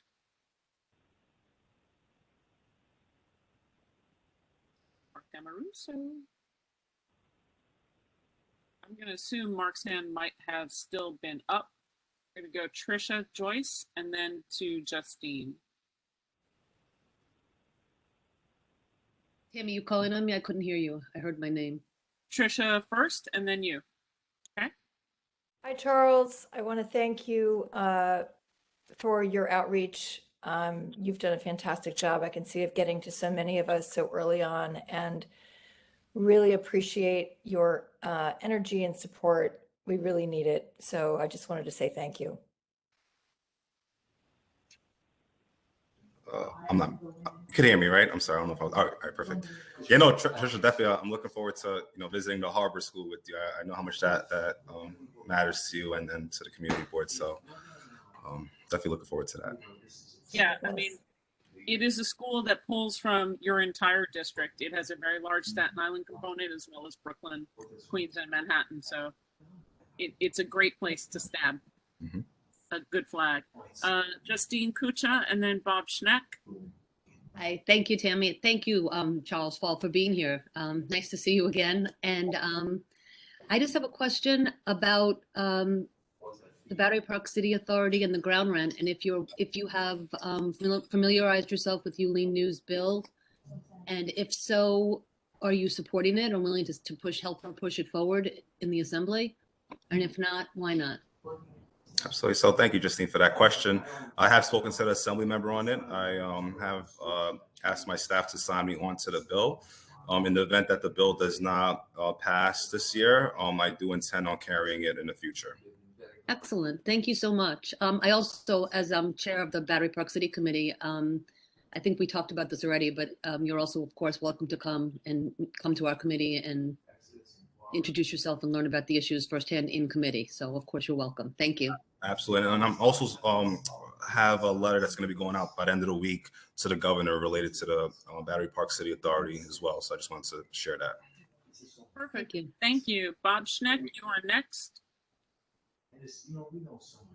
I just want to really thank you for coming to this meeting. I think it's really important to get to know you a little bit.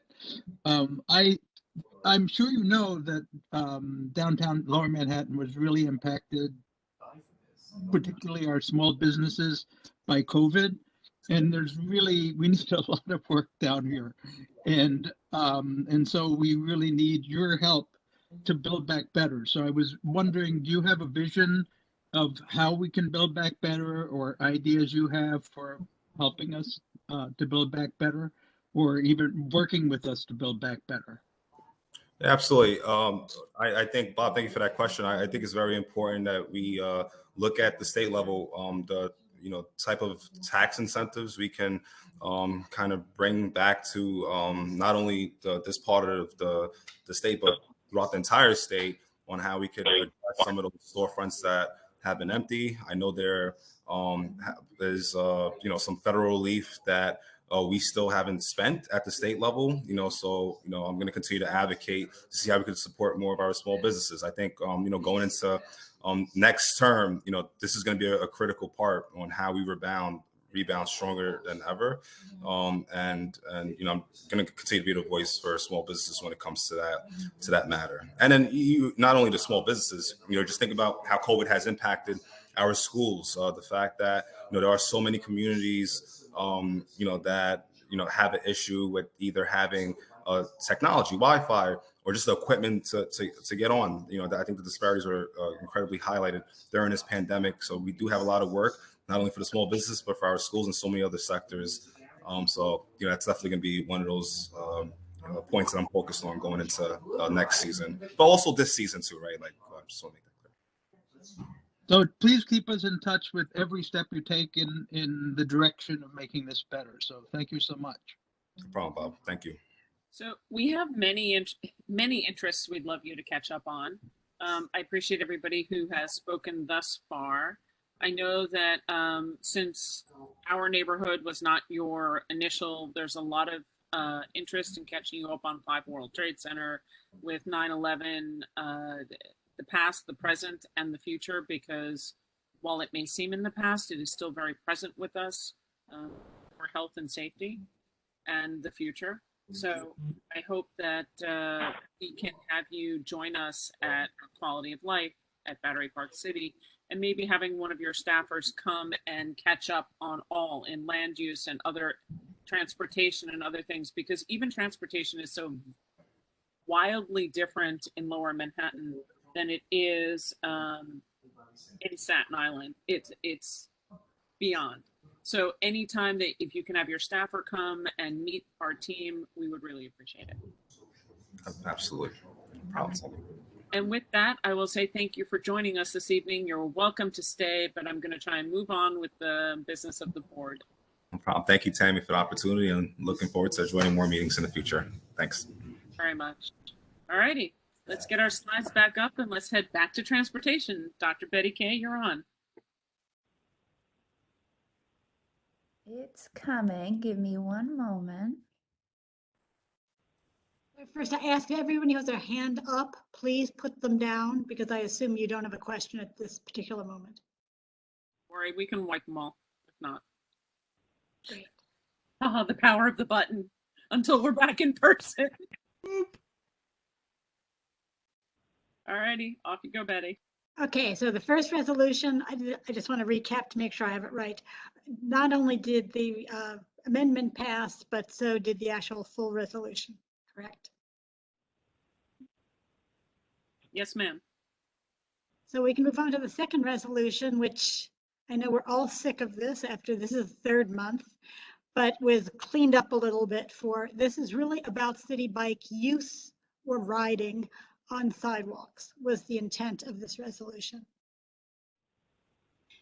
Committee has spent uncountable hours on this and again has voted each month for separate. The current resolution, as you can see, I put up what's resolved, and that is to not put the city bike stations on the sidewalks, to position the docks when possible along the bike lanes, directly so the bikes are pulled out onto the bike lanes, again, keeping them away from the pedestrians when possible.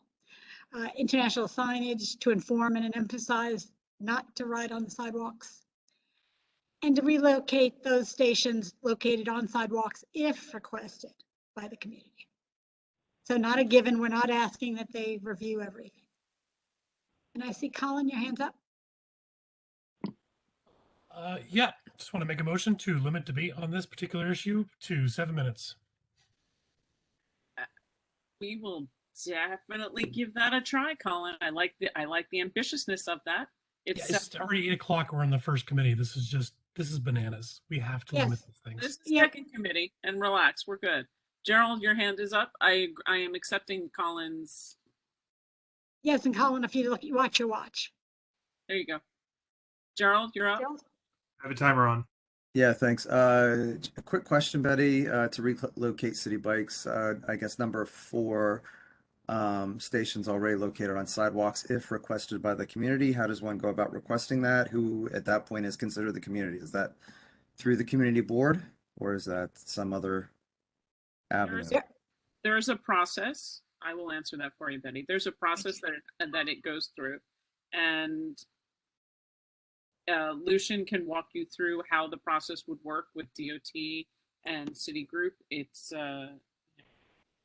311. There's a large process. It's not just, hey, hi, we'd like to get rid of it. It doesn't work that way.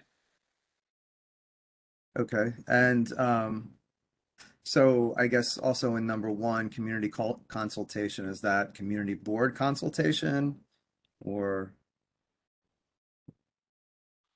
We are the advocacy arm. We are the city agency that is an advocacy arm. DOT would normally come to us and talk to us about it.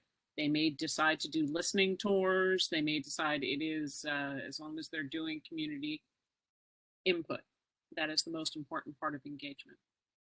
Lucian has his hand up, and I'd be happy if he jumped in. So for all intents and purposes and by the law, City DOT recognizes the community board as being the official mouthpiece of the community. So in that sense,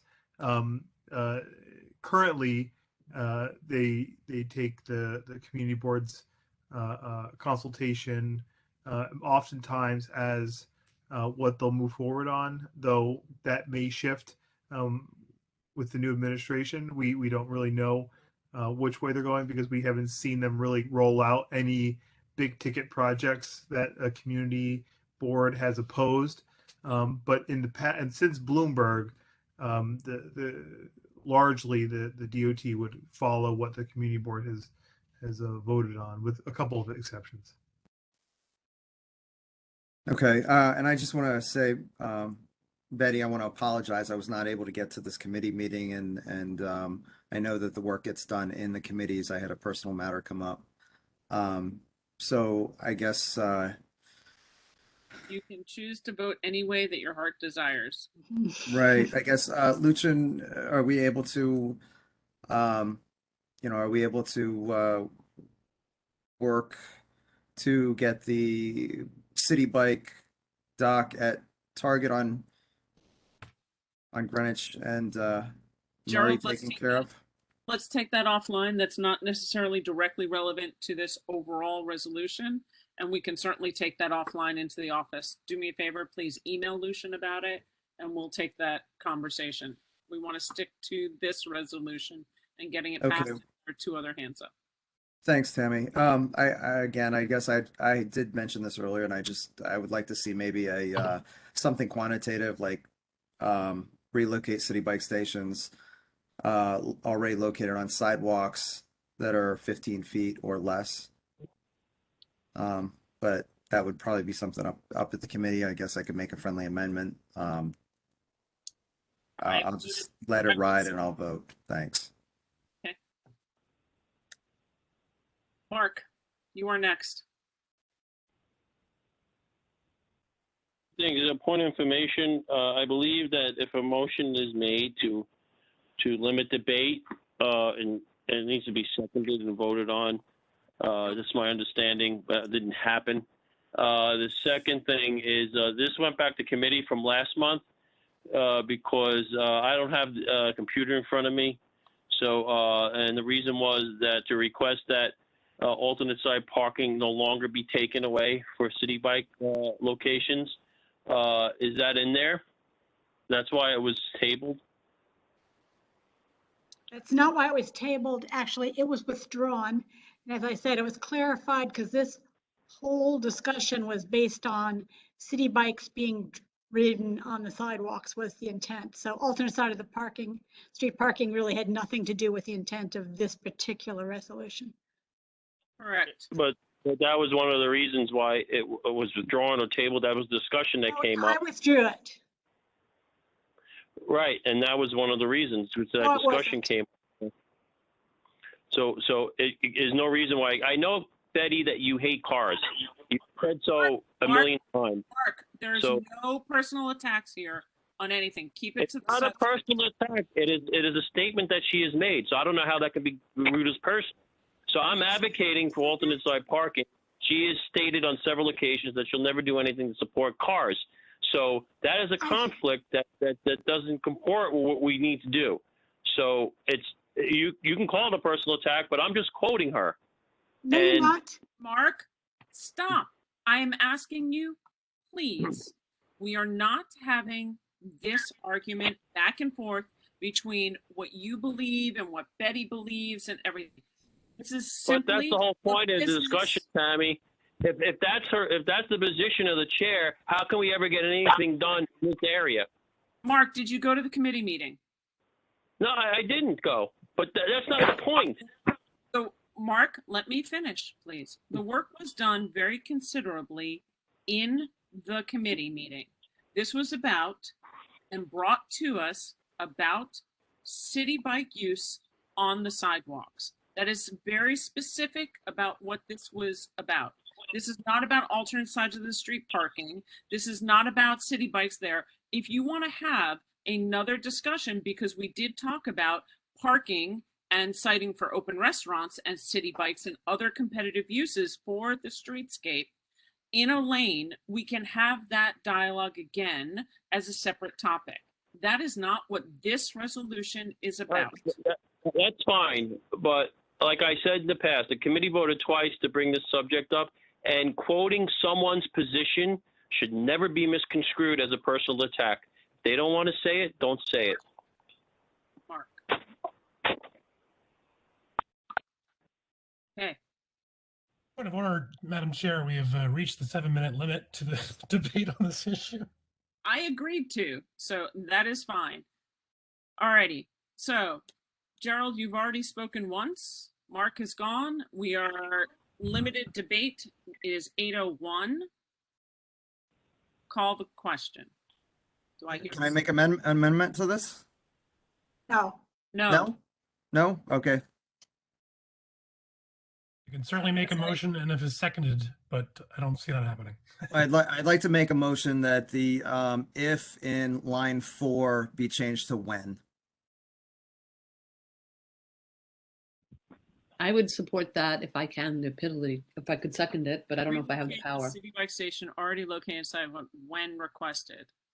And I would be against that because that's automatically giving the power of that one, whoever requests it. Yeah, I would not vote against the resolution. I would not vote for the resolution with that change. So.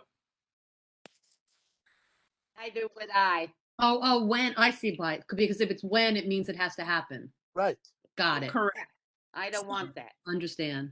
So, with this being what it is, we will do you have to do, because it was suggested, it was seconded, and there are objections. So we will have to do a roll call vote on this one, or we'll do a vote. This is whether you accept changing the if to when, which I would vote against as well. And then we're doing, if I hear a second, a call on the resolution. So Tammy, just to put it clearly, if you vote aye, you are voting to convert if to when. If you vote nay, you are keeping the wording as it is. And I'm sorry I seconded it. Sorry. I think, yeah, sorry. And I can pull the motion, correct? Yes, you can. I will gladly do so, and thank you for everyone's patience on this. Appreciate it. Okay. So there's no more motion. Now it's just the resolution. We are voting on reducing city bike use on sidewalks. I am thinking Question. Colin, I called the question. Is there a second? Seconded. Second. Okay. Let's take the vote.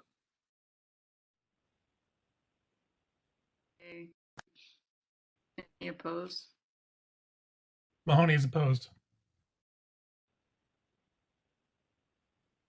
Anyone else opposed? Eric Yu is opposed. Just you? Is that you? Yep. Got it.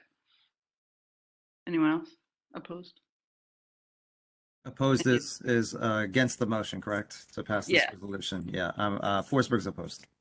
Okay. But with saying thank you for adding in about Murray Street City Bike Station. Any abstentions? Pucci abstains. Anyone else? Recusals? No? Cool. All right. We're good here. It is passed. Thank you. Okay. Thank you. Thank you. Yes, and on to the third resolution. Go to the next slide. This is about having a moratorium on street co-naming for the rest of the balance of this year. Again, if the job is completed sooner, the time frame could be a little bit shorter, but we wanted to give a little bit of time. And that is because the co-naming requests that have come have been under a lot of debate, and there's a strong sense that the guidelines need to be revisited, because this is a law when co-naming is done, where there is no renewal, there is no expiration. 200 years from now, 300 years from now, the same names will be co-named, which means eventually there could be no streets for anybody to co-name. So want to take a step back, take a look at the guidelines before moving forward. And that's what this is about. I see Paul Goldstein's hand up. He goes first. Any other hands, please put them up. And by the way, for the office team, please move Z over. He ended up in the attendee section again. Question on this. I saw the vote was 3-2. Can you or some people who voted in opposition let us know why they did so, just so we have some countervailing view on this? What? Yes, Betty can explain the thought process on it. There was Betty? No, actually, I can't strongly speak to the no's, so I would rather have one of those people come forward. It appears to be more the sentimentality of the moment. And no difference seems to be people looking at the big picture for the number of years versus those saying, but they seem like a nice person that did a lot of nice things in the moment, and so let's do something for them. So is there anyone around who wants to speak to it? Because I'm a little puzzled. Yes, hi. This is Eric Yu. I voted against it. I voted against it because if CV1 decides not to take it up, the community groups will go to the city council person. So I think that we should be part of it. I don't like the blanket no, not accepting it. So that was my reason. I also voted no, because I think that we're going to end up with so many streets co-named. And as I think Betty said, years from now, first of all, some of the co-naming, some of the people that they wish to honor, none of us know anything about. And we will not, and people will not know anything about them in 100 years. I really think it should either be if we're going to do co-naming, it should be a historical figure It should be something that's relevant to everyone. It shouldn't just be an individual. And I, in some respect, I feel bad because I understand that people work hard for the community and other people would like to acknowledge that, but there should be some alternative way of doing that and not co-naming. Paul, I was one of the people that voted no against the resolution. Partially, Betty was correct in the sentimentality and things.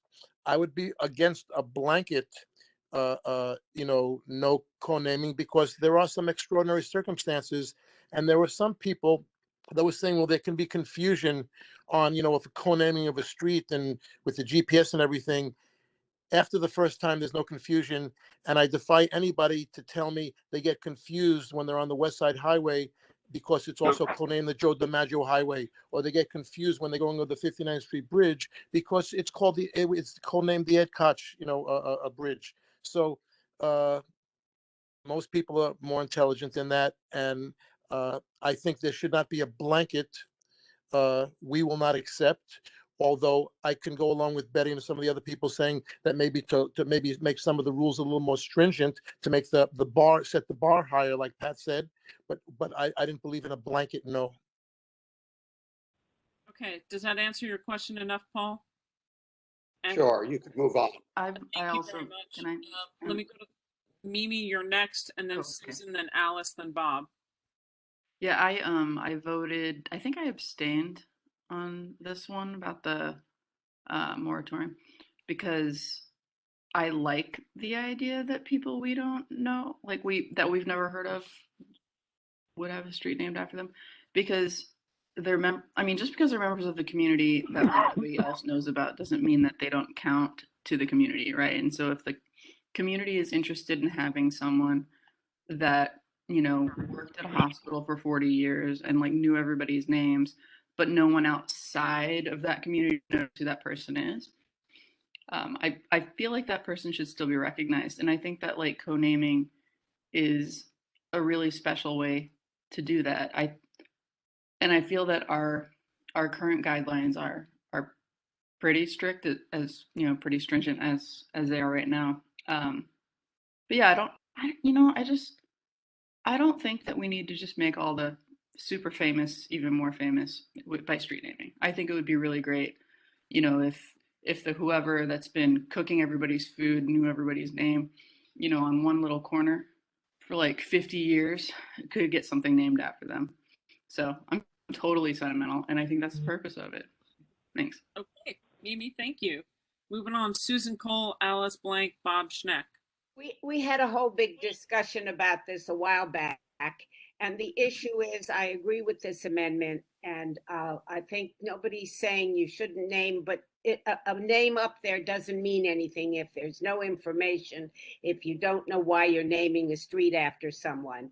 And we've always talked about this, so I am definitely in favor of this amendment. I think Betty's point is correct. Thank you very much, Susan. Alice, Bob, Joe.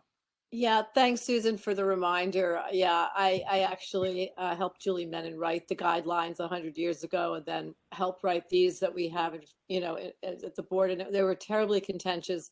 I think, generally speaking, we got pretty far with these, but I think it's a fine idea to go even further with these guidelines. And if I'm understanding the resolution in front of us, it's not looking to put a moratorium forever. It's asking that in this year, we look over the guidelines one more time and try to sort of fine tune them. Is that correct, Betty? That's how I'm reading this. Yes, because in fact, one of the ones that came up very recently, it was the applicant saying, well, the guidelines aren't clear enough. And so we assumed, and the point is they're not clear enough. And the applicants are putting in an awful lot of time only to be told by people, well, that isn't exactly what we're looking for. So general thought and frustration is they need to be clarified. Right. Well, it's a hard one, but yeah, I mean, that's what I understand. So I don't know how you want to clarify them. And if there's going to be another working group, I'm happy to volunteer to help on that again, but whatever, if that's what it is, it's fine. Just a couple of little corrections, just edits on the third to last, whereas just to take a not accept to not accept any street, and one other. I'll just send these today. And they're just small. Grammatical ones, that would be perfect. Thank you very much, Yeah, Alex. thanks. Bob Schneck, Joe Lerner, then Jeff Galloway. So I wanted to say that I've traveled around town a lot, and I've looked at lots of examples of co-naming, and I would be glad to show the ones that I consider to be appropriate.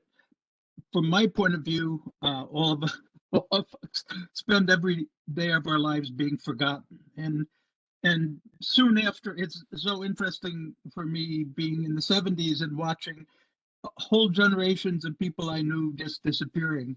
And so to hold on to that even a little bit, to hold on to life a little bit, to hold on to community involvement a little bit, to hold on to the small achievements that people make where they are, I think is really important.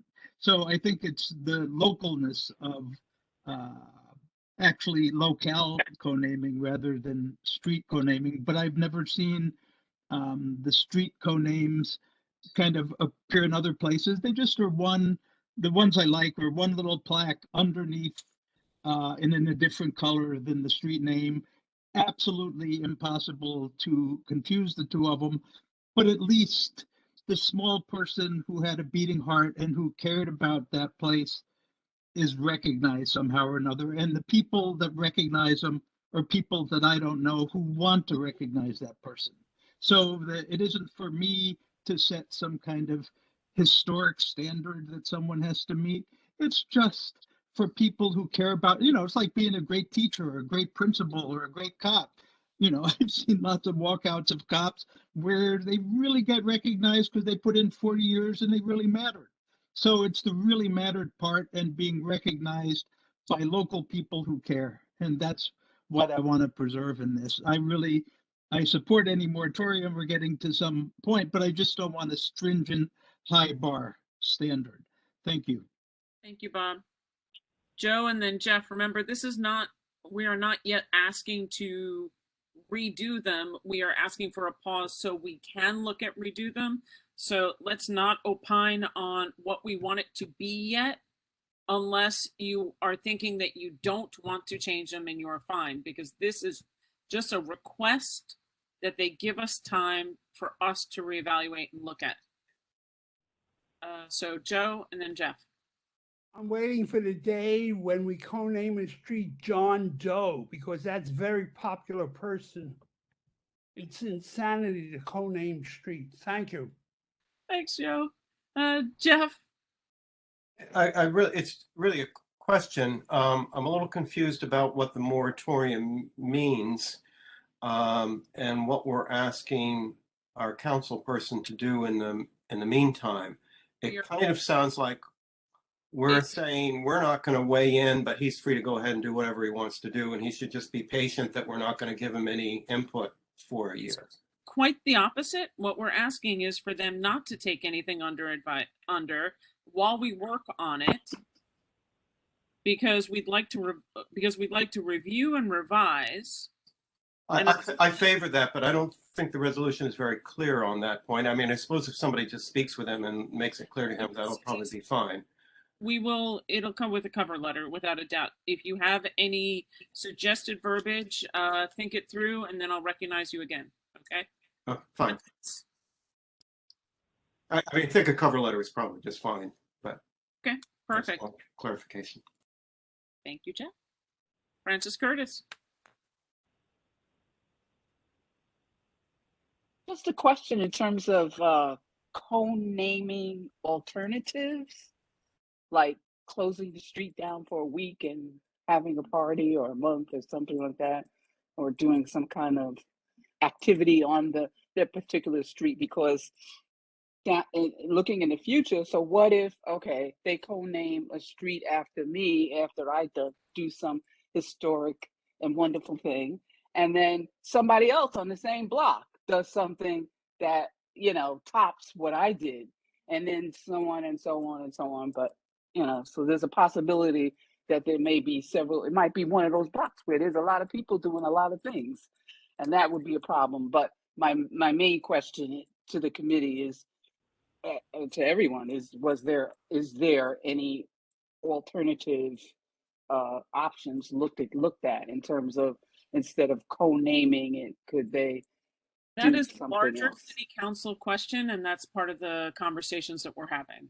That's part Okay. of looking at that. So yes, that would be part of, Francis, I think you've just put more food onto the fire for that. We call this to question. Second it. Seconded. Let's go. Mimi, you're on. Actually, I'll make Mimi's life easy. Okay. Wait, what was it? I said, let's just make your life easy. I'll call for the it's been called, it's been seconded. So all in favor is an assumption of yes, an affirmative vote. If you would like to vote no, please state your last name and the vote. So anybody object? Mahoney votes no. Broman, no. Kuchia, no. Amaruso, no. Snack, no. Lerner, no. Goldstein, no. You votes no. Cameron, no. Flynn also votes no. Forsberg, no.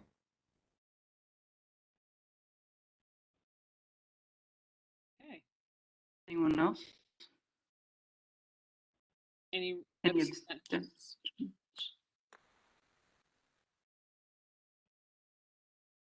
Okay. Recusals? Can't be. All righty. Motion. Tammy, just one point of order. Yes, sir. A total of 5 people voted in committee.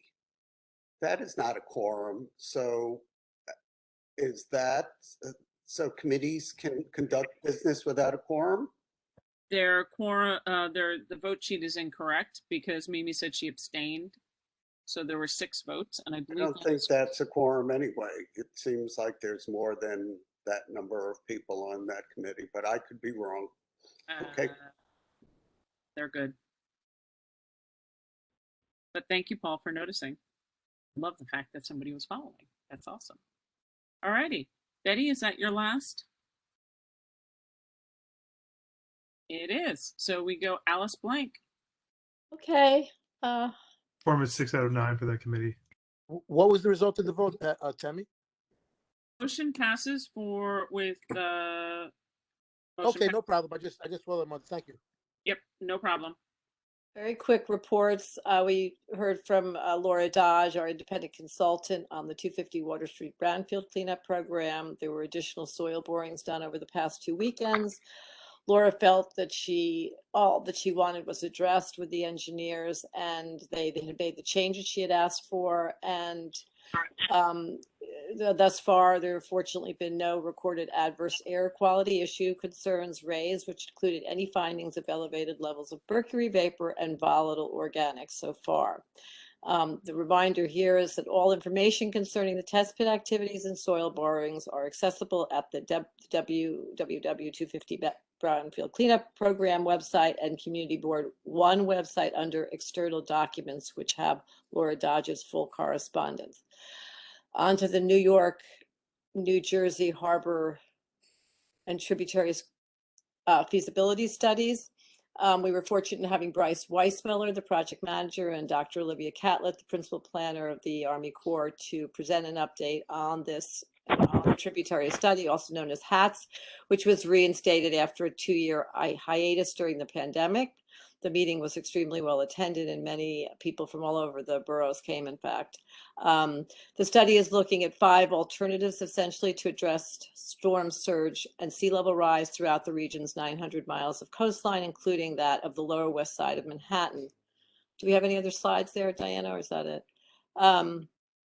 Yeah, there's the alternatives range from, maybe the next slide just shows the alternatives ranging from alternative 1, which is no action, doing absolutely nothing, to alternative 6, which is a study which may include a non-structural plan solution. The red ovals you see in this layout indicate different scaled storm surge gates that are being proposed with different shoreline features. And the gates continue to be deemed very controversial. The best solutions involve, according to Army Corps, multiple layer features. And alternative 3A and 2 are be considered the best for Lower Manhattan at this point, but nothing definitive has been noted. The alternatives, the next slide, the alternatives net cost range. Oh, that's helpful. Never mind. That's up on the same slide. Great. The cost range is from $10 billion for the shoreline-based measures to $62 billion for the surge gate and shoreline-based measures. The costs are based on a somewhat outdated information, which would be updated this summer. The study, not the alternatives, is estimated to cost approximately $20 million, and the cost will be shared between the New York State DEC and New Jersey DEP. CB1 should receive an update on the feasibility plan at the September EPC meeting, and the full final report is scheduled for June in 2024. And it could be many years, possibly over 20, before we see full implementation on any of these measures. So as a community, we need to continue to work very hard with our city and state agency to press for a permanent and interim features to protect Lower Manhattan's west side. Thanks, that's it. Any questions? Bob and Justine, are those hands up? Bob Schneck? No. Okay. And Justine, was that you? Hey, just a quick question. So that map that you showed before, Yep. does that go into the harbor and cover Staten Island too? I can't, it's too tiny. I can't see This it. one right here, the alternative layouts? Yeah. Yes, it does. It goes to Verrazano Narrows, and it does encompass that entire area that you're seeing on the map, which is the area you're talking about. Yes. Very cool. Thank you so much. Sure. Anybody else? Okay, I think that's it. Tammy, we're done. All of this Thank stuff, you. we will post the presentation, and of course the video is available on the website. It's really important if we're going to get coverage for all of Lower Manhattan that everybody, and in fact further up in the city, that everyone should take a look at that. Mr. Goldstein, Waterfront Arts and Cultural, thank you. Okay, thank you, Tammy. Okay, let's go to the next slide. Poets House was the first group to present. We got a very nice presentation from Cornelius Eddy, who's the interim director there. And he gave us a very good overview of their programs and services that they offer. It's located, by the way, at 10 River Terrace at Battery Park City. It's been there since 2009, and they do have a 60-year rent-free lease from Battery Park City. Their programs appear to be very well attended from groups from Lower Manhattan and beyond. Like many culturals, they closed in 2020, March of 2020, due to the COVID, and they suspended their programming. And then they also had a rather damaging flood when a pipe from an apartment upstairs leaked, and they're in the process of doing a massive rebuild of their space. They're raising money for that, and they do hope to open in the fall. In the meantime, if you, is there another slide for them? Anyway, yeah, there's a few other slides that indicate they do have some virtual programming that if you're interested, you could check out. And one of the ones they're offering now is called Hard Hat Reading Series, which sounded interesting. Okay, so that's the story on Poets House. Next, we got a report from Economic Development Corporation regarding some of their waterfront assets and projects that are ongoing or not. First one, Brooklyn Bridge Esplanade. Our committee has been reviewing this project for a number of years, and it looked like it's a project that basically runs from Peck Slip in Board 1 to Catherine Slip in Board 3. The design was originally supposed to have plazas and planting areas. Why don't you go on to the next one, which shows it. Here's a picture, no, that one. And you could see, for example, this green space area that I remember was well received by some people. Unfortunately, a lot of this project is not moving ahead for a variety of reasons. Perhaps the biggest one being that the city is focusing much more on resiliency, and they don't want to go ahead with improvements that may interfere with that. So we're not going to get those open space improvements. We are going to get, one thing we are supposed to get is a 4-foot wide bike lane and some esplanade improvements there. And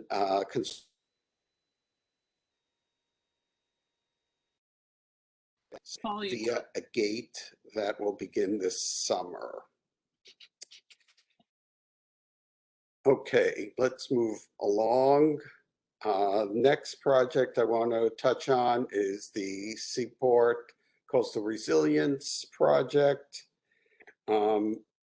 This was touched on in Alice's at Alice's committee when they reported on, the Seaport Vidai master plan that is many years away. So the city has decided that this is an area that's particularly vulnerable to flooding and to wait. So the city has allocated, I think it's $170 million at this stage to do some improvements. They're apparently seeking an additional $50 million for that area. And one of the big elements there is to raise the shoreline 3 to 5 feet in an area in Board 1 between Brooklyn Bridge and Imagination Playground. You can see the area marked off there.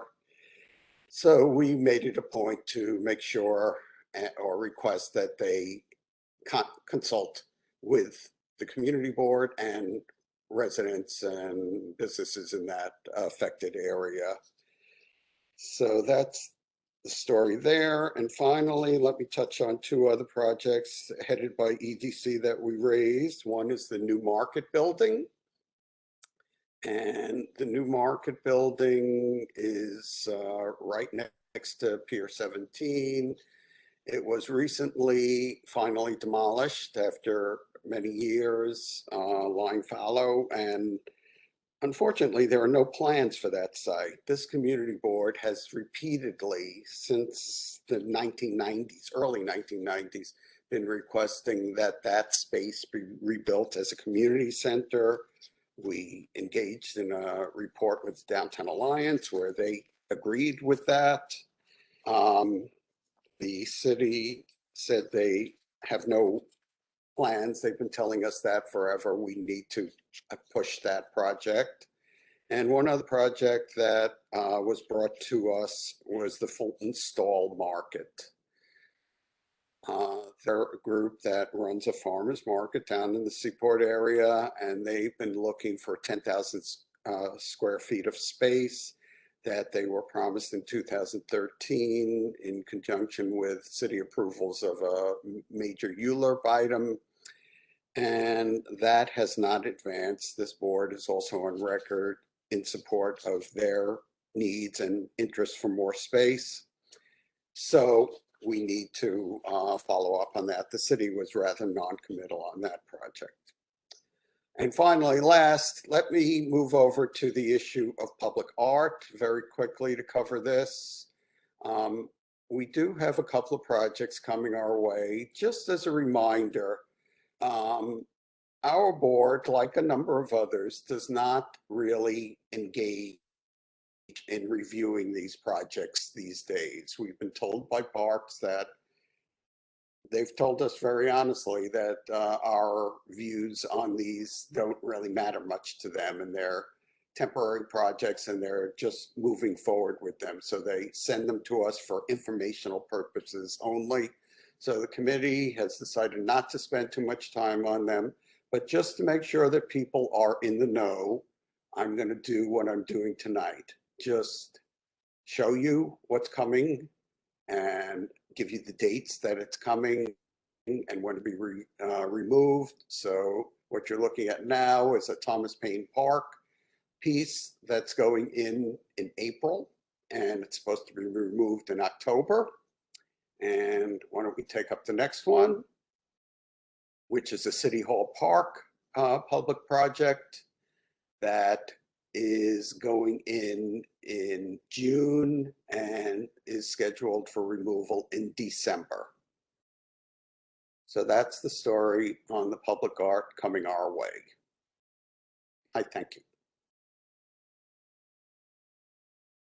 Thank you very much, Paul. And one of the things that was majorly raised in the EDC presentation was, if you remember, what public realm space will we have for parks that are open from 2022 on during all of these projects? That has not been actually formally looked at, and we need our elected officials to be on top of that, because taking a ferry to Governor's Island is not an appropriate lunchtime place to be able to get to and get back to work. On that note, Well, let's hope they could convince DOT on that Brooklyn Bridge project. one of many. Timing is everything, as they say. Trisha Joyce. Hello, everyone. We have just 2 items, both are resolutions. Hopefully everybody has had time to look them over. We're having quite our challenge with infrastructure down here in the forms of gyms right now, and for the Harbor School, their dive pool, their long promised dive pool. 12 years after they started advocating for it and moved to Governor's Island, where they were supposed to have that as part of their infrastructure, the school was built without either of those things. So last year during the ULURP, you know, it was all hands on deck to make sure that we took that opportunity to get Harbor School these long promised facilities. And we were successful, which is amazing. However, as is often the case when we are awarded things like this, you then find out later it's not exactly how they said it was going to be, as in the case of the 150 gym.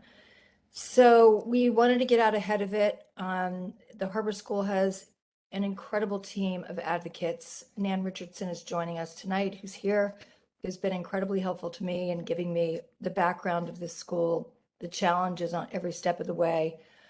And I was at a meeting a while ago, right before, right after the holidays, where the SCA said that they are not going to be able to build a regulation-sized gym there. They are not going to be able to build a regulation-sized pool there either. Their plan is to put it in the middle of the courtyard of the building. The courtyard of the building is so narrow that they can't realize either of those things there. It came as really horrible news, and this resolution is calling on them to come up with a better solution so they can at least have a high school regulation gym. I mean, they're on an island. It's not like they can run down the street and use someone else's. It's also, as you guys have heard me say a lot lately, we have 4 out of 12 high schools downtown don't have gyms, 4 out of 12, and 3 out of 10 in Community Board 1. This is a really terrible precedent. And I have 2 resolutions on gyms tonight for this reason, because I think we need the momentum about gyms in general. But the first order of business is to make sure the Harbor School gets this regulation gym, and the lease signing is imminent. And the other thing that we found out that was a huge surprise was that somehow the deal in their eyes did not include the yard around the building. So imagine if you buy a home, you just buy the house itself, but you don't own the land around it. So that's obviously quite tricky because students have to go in and out of the building. I can't believe I have to explain this. We did not know this. We are, getting any support we can get right now to make sure that before this lease is signed, which needs to be signed, it was supposed to be signed last July. And the SCA kept saying that it was imminent, it was kept pushing off. And now we find out that it doesn't include the yard. So this resolution is about pushing back, realizing a full-size regulation high school gym at this high school, having at least a dive pool that can accommodate the certificate, the process of getting a certificate, which is the whole point of getting this pool, for their program, their maritime program. And yeah, so I'm sure you've read the other warehouses, but if you have any questions, let me know. I think you did a great job of explaining it all. You've got all the backstory and everything. So let's, I call the question. Can I? I'll second it. Hold I on, was just guys. going to make a comment to Tammy Mitch, before you. Mitch, What? there are 2 hands up. You are the second. Joe Okay, I'm Lerner. sorry. That's okay. Thank you. Joe Lerner, then Mitch Froman. Joe? Yes. Does your committee ever consider making one of these gyms available to the community at large after the school closes? So that's our second one. And I think, if you look at the second resolution tonight, just looking at gyms differently, if they can't seem to build them inside these schools because of the tricky foot plates they're getting, then they need to be looking at how to build them differently. And, Margaret Chin, when she talked about this pool, she advocated for a competition size pool. It isn't that much different, and what it could do if they spent the extra, tiny amount of money when it comes down to it. Once you dig a pool, digging it, 15 feet wider is irrelevant. And it could really serve the larger community and Community Board 1 to have a pool on Governor's Island that can be a competition pool. We even talked about making it available to the community on Governor's Island. How it just disappeared into thin air in 4 or 5 months, it's really frustrating. And so right now, yes, we'd like to have 2 full-size regulation facilities, but at the absolute very least, a high school regulation size gym and a dive pool that can satisfy their degree. I understand that, but I'm talking about the pool being used for the community at large when the school closes. And Yes. Yes, that's it. Thank you. That's all I wanted, a yes or no. I know, Joe. I'm just trying to get there. Okay, Mitch. When you say the school closes, we're not looking towards this school closing. Trisha, he's talking after hours. I understand everything. The primary thing is, are you pushing for a pool that the community can use each time you talk about a pool?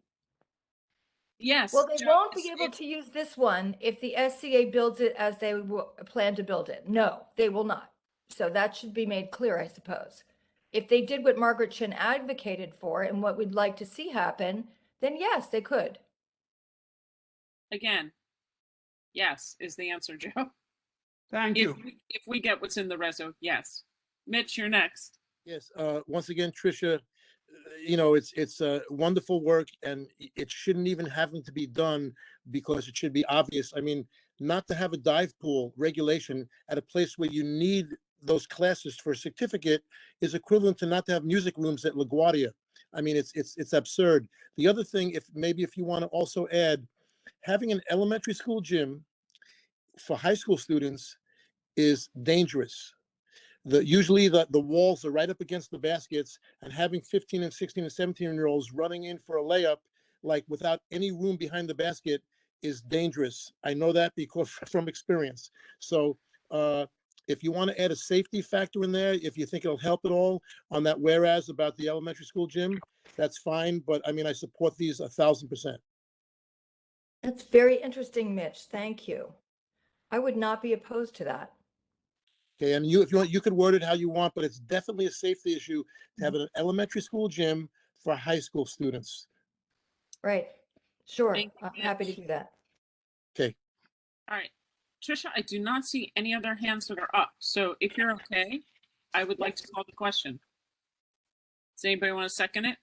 I second it. All right, let's go. Anybody opposed? Is anyone going to abstain? Any recusals? Forsberg must recuse on both. All right, moving on, the next one. I do need to change, the title of this is PS 150, which is incorrect. The back pedal on the PS 150 gym that is no longer regulation size after they told us in September 2016 that it would be, spurred this resolution. And certainly the gym that this resolution calls for in Community Board 1 would be one that PS 150 would be encouraged and allowed to use. But what we decided to do with this resolution is based on a Zoom meeting I had with the SCA, where they gave us the news that they couldn't build this full-size gym there. And their comment was, the foot plates we're getting in these new buildings make it impossible to build a full-size gym. So the SCA has innovated going forward, and we're going to be doing all these fantastic sort of yoga spaces and dance spaces and alternative spaces for exercise, and it's going to be amazing. And I said to her, so what is that going to do to sports programming? That, like volleyball, basketball games, competition sports, intramurals, like what is that going to do to those programs? And she said, it's just the reality of this being in New York City. And in the Harbor, I challenged her at the Harbor School meeting, and she said, if you don't like it, then you can have nothing, which I found to be extremely concerning coming from one of our city agencies. So I felt it was time to do a resolution that if they can't build a full-size regulation gym in our schools because of the foot plates they're being delivered, then they need to start thinking out of the box and citing these gyms independently within community districts so that the schools and that surround them can have access to them.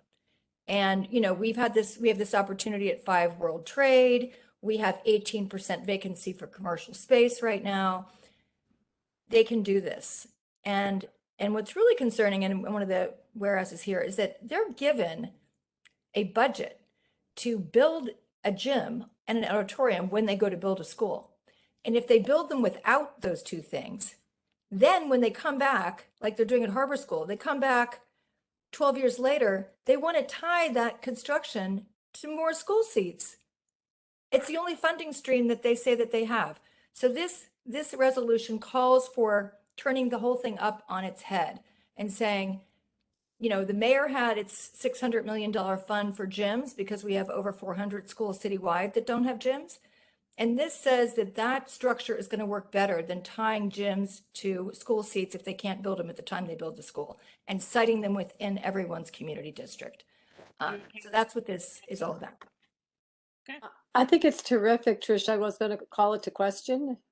I would second it. Okay, we are good to go. Let's take a vote. Is anybody opposed?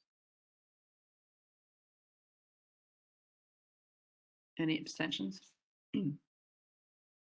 Any other recusals? Yeah, I got to recuse again. Forsberg. Okay, gotcha. Good, thank you. Okay, thank you very much, Tricia. I think we're good to go. Let's move to the next committee. Land use, Patrick. Hey everybody. We have one resolution to present tonight. This is the city's application before the Public Design Commission for an interim sally port at the Manhattan Detention Center complex, what will become the borough-based jail. If this sounds familiar to you, it's because it is. We dealt with this back in December and passed a resolution opposing the application as it existed at that time. We felt that it was woefully short on information and schematics and whatnot. The committee had a number of issues that we identified in our resolution at that time, which passed the full board. the city and the public design, the city pulled its application more or less, went back to the drawing board and tinkered with the design, came back to us this month with a refined presentation to try to address some of those issues. But nevertheless, while there was definitely, I think, a better explanation of what is going on, the committee still believed that this is a bad idea to begin with. It's too close to the street. It's not clear that this design is the best design that it could be. And it's still not clear that we need this in light of other issues, including the resolution that's been adopted within the executive committee in terms of trying to pause the borough-based jail system altogether. So we again opposed the interim Sallyport application and drafted a resolution that harkens back to the December resolution, but also identified some of the points that the applicants brought back to us in this presentation, but still, nevertheless, we were opposed to the interim Sallyport. And just for those who may not remember, the Sallyport is it's a small building, if you will, where up to two buses of detainees can go into. It's a secure location where they're offloaded from the bus, put into a holding space inside the court while they await whatever court appearance that they're there for. So it's a detainee transfer portal. So again, we remain opposed to it, and that's the gist of our resolution. So let's see if I can figure out how to. There are hands up. Gonna Okay. have Alice go first because she had. Yeah, can we, Tammy, can we come back to Alice and then just maybe knock out some questions in the meantime? Because I know Alice has some Fine with that, no problem. more substantive stuff. Forsberg, and I think Mitch, your hand is still up from before, so please put it down. Gerald, you're first. I'm happy to wait till after Alice goes. Okay, Alice. No, I just had I had sent along some amendments that I thought we should have that better identified things that were discussed at committee to really provide to the Public Design Commission details of why we're opposing this a little bit more clearly. So, so it looks like you're putting these up. So I just want to make sure that, I don't know. Yeah, I want to just to put that out there, Alice, that you have to do by a motion in front of the full board. I can't accept those by email. We can't even have that conversation by email, honestly, given the open meetings laws. But if you want to me, these are not just friendly amendments. This is almost a complete rewrite of the resolution, and that's fine. Put it to the board. That's fine. But you need to do it, I think, by a motion to amend, and I think those amendments are going up, and folks can see that there's what's in bold is what Alice is proposing to amend or add to the resolution, which is frankly all of it except for that therefore be it resolved. Okay, so yeah, I didn't mean to suggest I wasn't amending it. That was exactly what I was trying to do. Yeah, so thanks, Patrick. Okay, so let's go through the proper process on this. Let's make sure everybody for the office team, if people cannot read it, please make sure that the link is in the chat, because I know that we uploaded it to the public section because it was pretty comprehensive. And I want to thank Diana for drafting the resolution that we did put out to folks ahead of this meeting. She did a lot of work on that, went back to the tape, if you will, and tried to, without going blow by blow by blow of the various things that people continue to have an issue with, knowing that we dealt with that in our December resolution, tried to keep it short and sweet, but still with reference back to that December resolution, which, if folks recall, was more robust in terms of the specifics that we didn't like, and some characterizations, if you will, of the design. Okay, let's kind of. Here, I couldn't agree more. I hope it's not a problem to add some of these specifics in that were actually reviewed in this last committee meeting that hadn't been actually reviewed in detail in the former ones. That's how I tried to add in here. Diana, if you can slide up on the screen because it's still, yep, there we go. Stop there. Let people get a chance to read that and then move forward. In the meanwhile, I'm going to assume that people actually clicked the link and did see the notes and were able to read this on their own. So when the next speaker is done asking a question and Diana moves it up, there's a little bit less back and forth. There we go.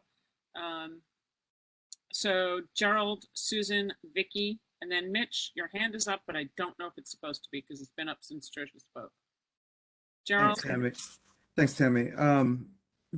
Patrick, so at the meeting, one of the questions that I brought up and asked was why a 39-year-old steel and concrete structure, the jail is being determined as obsolete, and what the criteria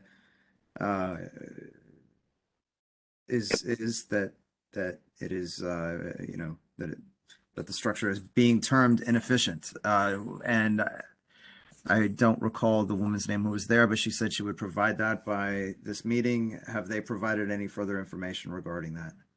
I'd have to turn to Diana and staff and ask if any of that information has been provided. Unless it came up specifically at the executive meeting, which I'm sorry, I don't remember in detail. If that was responded to, then I have not. But if anybody else remembers whether or not it was brought up at exec. Can I just ask the question? So Gerald, you're It asking. was brought up as at exec, not at the land use. Yeah, But it was a question. It wasn't answered though, right? No, it's a question that, to be fair, it's a question we've had out there for a long time, even since the Euler, questioning why we needed to decommission this building as opposed to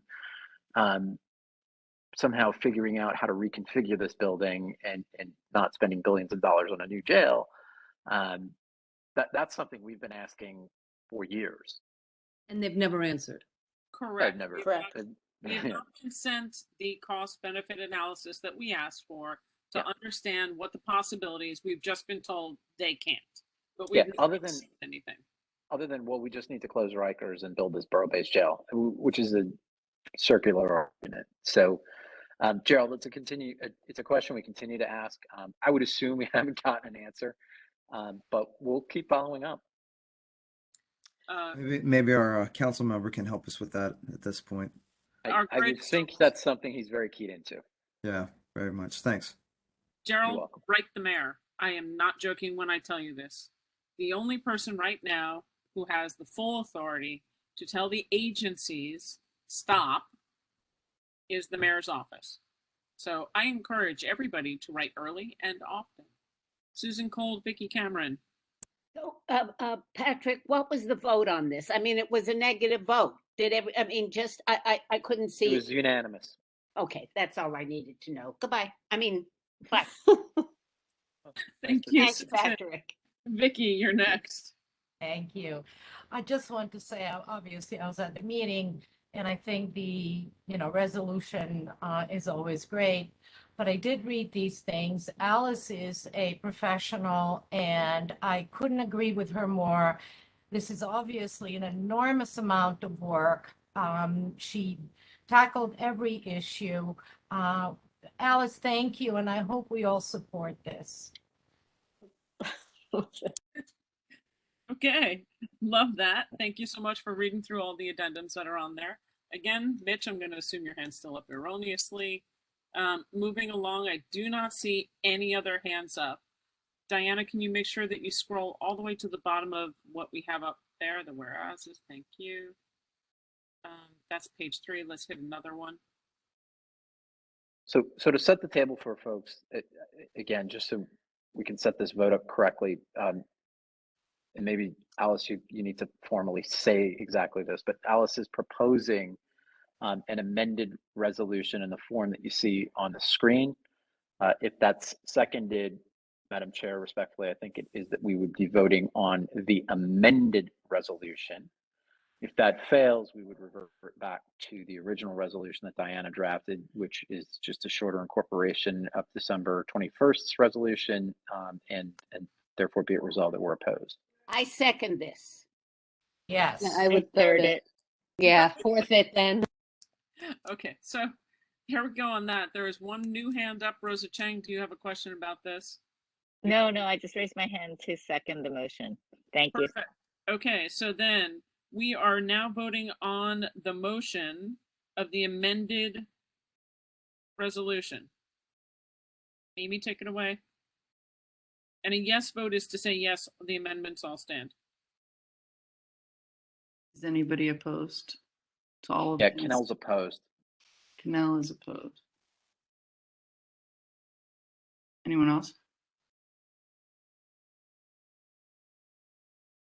Any abstentions? Recusals? Okay.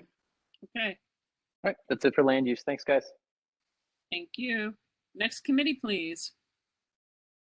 Quality of life. So we don't have any resolutions. We, let me just look here. So as usual, every other month, we have DDC, sometimes DOT, and sometimes Con Ed come and tell us about all the infrastructure projects that are going on in the community and new projects that are about to start. And so, you know, if you really are interested, come to our meetings, and you can actually, you know, you can look also at the YouTube,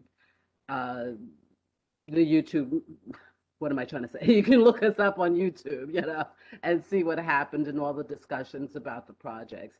One of the major things that we spoke about, and this is something that Mark has brought up often, is that on several streets in Tribeca, the cobblestones that were laid in 2009 are coming up. And unfortunately, a few years ago, and we wrote a reso about this in 2016, but a few years ago before COVID, one of the residents from IPN unfortunately lost his life due to complications from a fall that he took on the cobblestones. And we heard there have been other incidents of injuries caused by people trying to cross the street on the cobblestones.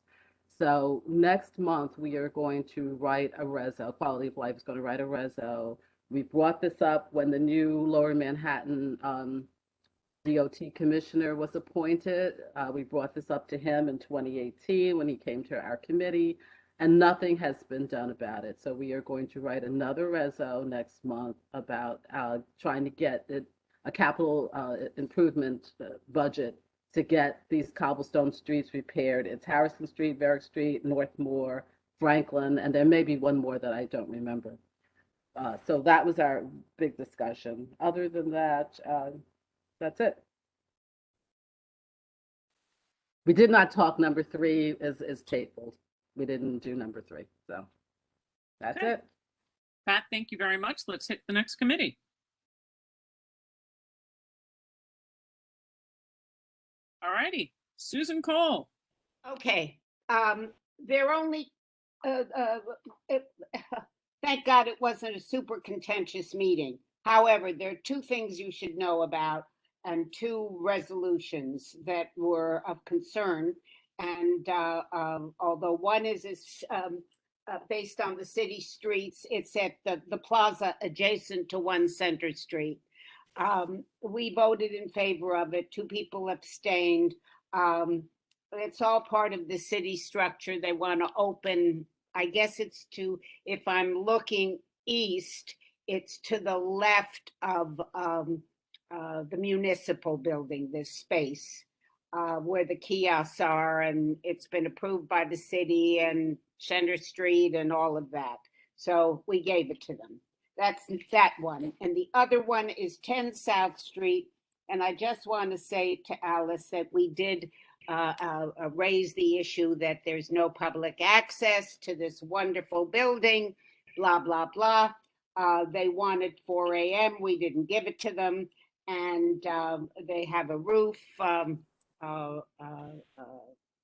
place for 265 people, but it's a club. It's all part of a club. We have clubs galore down in our district. And we, again, voted in favor of it. And that's all I have to say. We can take them all, but I wanted to just make sure you all saw what those were. Susan, we're taking them all together? I don't know why we need to take them separate. Look, I certainly wouldn't be the one to argue that if that's possible. Let's see if there's any questions. I mean, if there's any questions from anybody, please, but, Susan, did you say you voted yes to the club one? Is that what you were saying? I couldn't quite.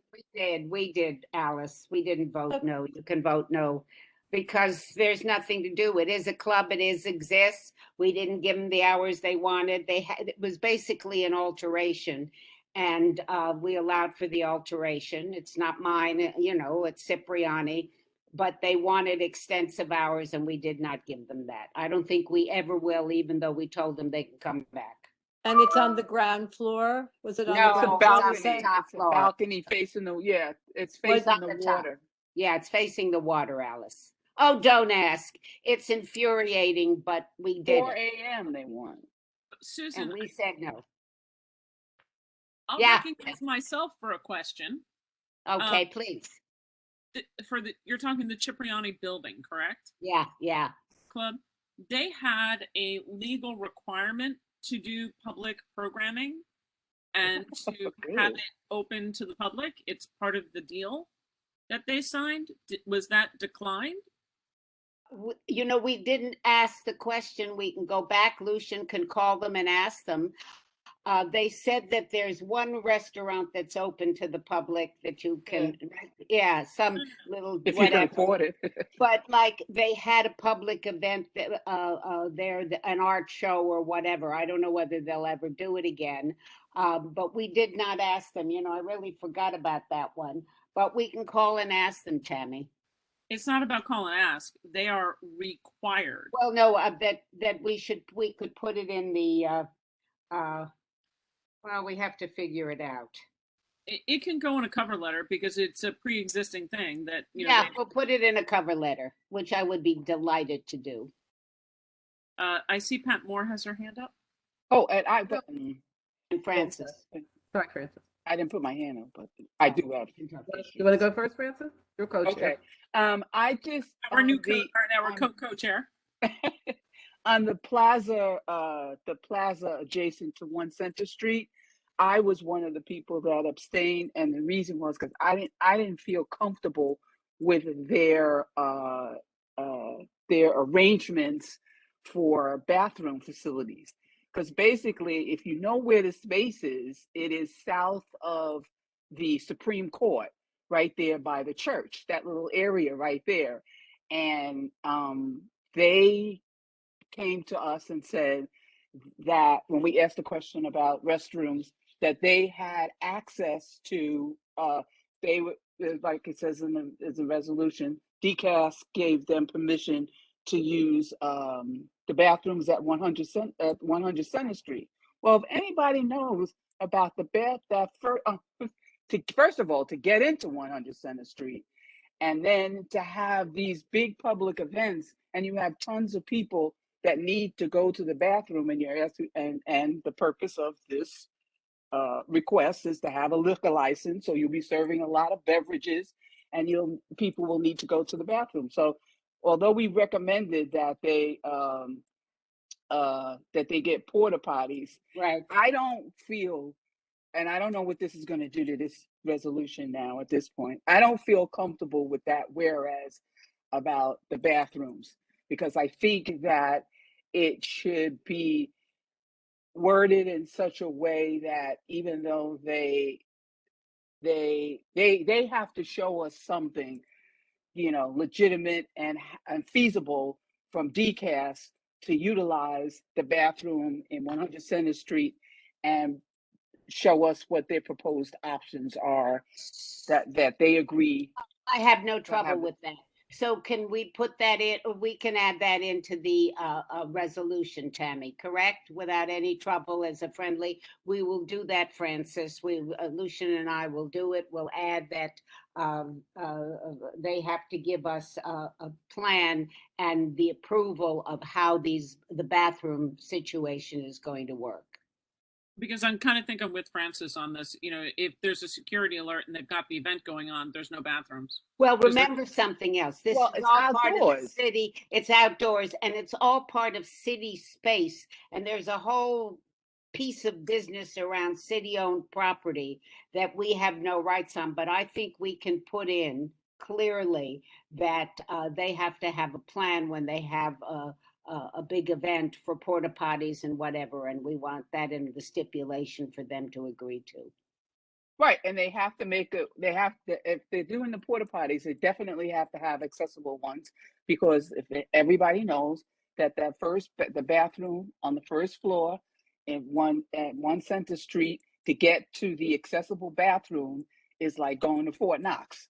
Yeah. Well, we'll put it in. I think that's all. But we really need to reword that particular whereas to make it stronger. We'll do it together, Francis. Okay, so that's one change for that one. Pat, you're next. I'm sorry. So weren't you talking about Cipriani when you said that we were supposed to have public access to that building? So I meant to bring that up at the meeting, Susan, and I didn't because I wasn't sure if maybe something had changed. Because I thought that all years ago when we talked about that historic building, that was supposed to, public was supposed to have access. Well, So yeah. When Harry and the original developer, we talked about that. Remember, they were going to have a big room, blah, blah, blah. Right. I think there should be a cover letter with it. Well, can't we also get them to come back in next month and have a discussion about what they intend to do to honor that agreement about public space? What are they going to do for us? We have asked, and we do need an answer. There is no doubt. So, a cover letter is great, but can't they come in and talk? Can we ask, would you mind having them come in next month and talk to us? I wouldn't mind at all. Thank you. Okay, that takes care of you, Pat, I think. Anybody else's hands are up?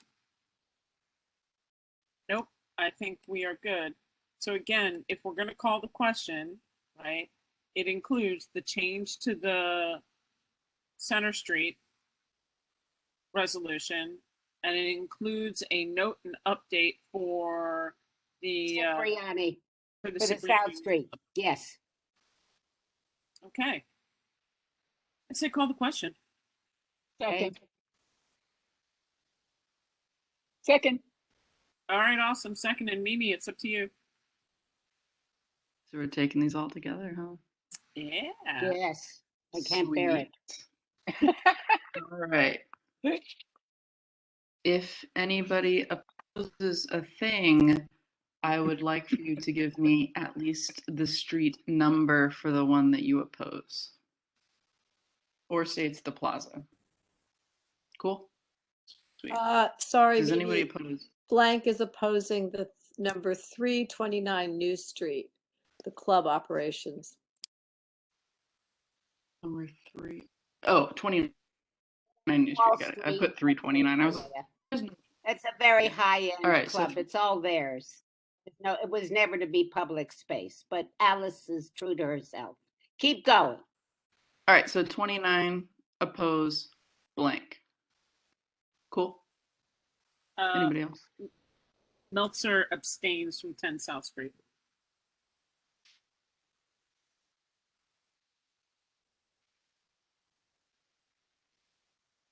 Anybody else? Mimi, if you're calling recusals, Cannell's recused on the 2 Governors Island.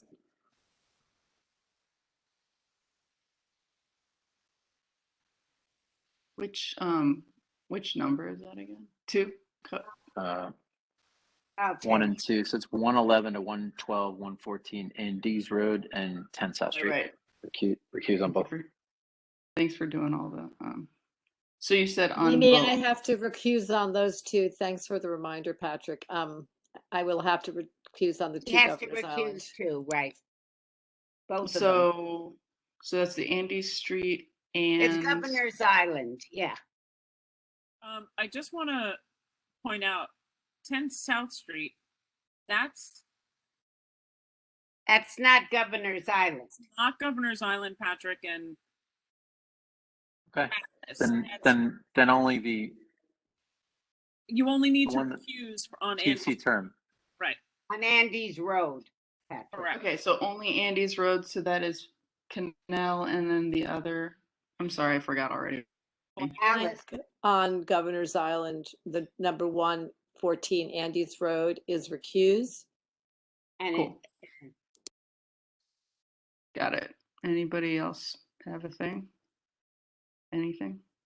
No, you got my abstention on 10 Yeah. South Street. Yeah, so you're abstained on 10 South Street. Blank 29 opposed. Got it. So long as there's only 4 things, we're good. Thank you. And Susan Cole, could you please let me know if it was Stephen Thompson from Kasiri who presented for 10 South Street? it was Daniel Bernstein, the lawyer. Okay, their lobbyist well knows because we asked these questions back in December. It was Daniel Bernstein. So I will have Lucian call him.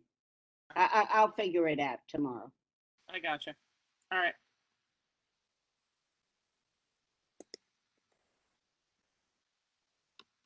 We good to go then, everybody?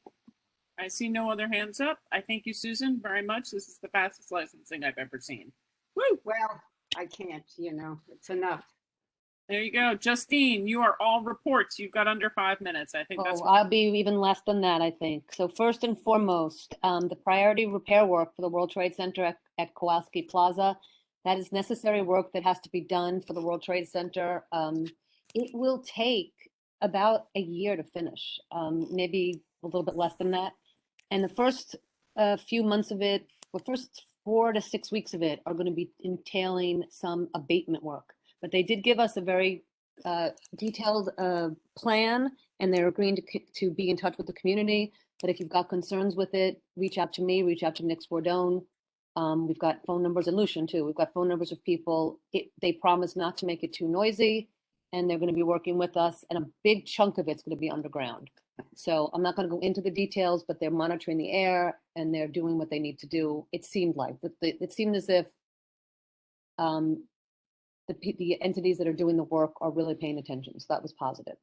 The bathrooms was not really a discussion, and it was more information from the authority, which they gave us, which was great. Homeowners Coalition update, nothing's going on. We're still pending.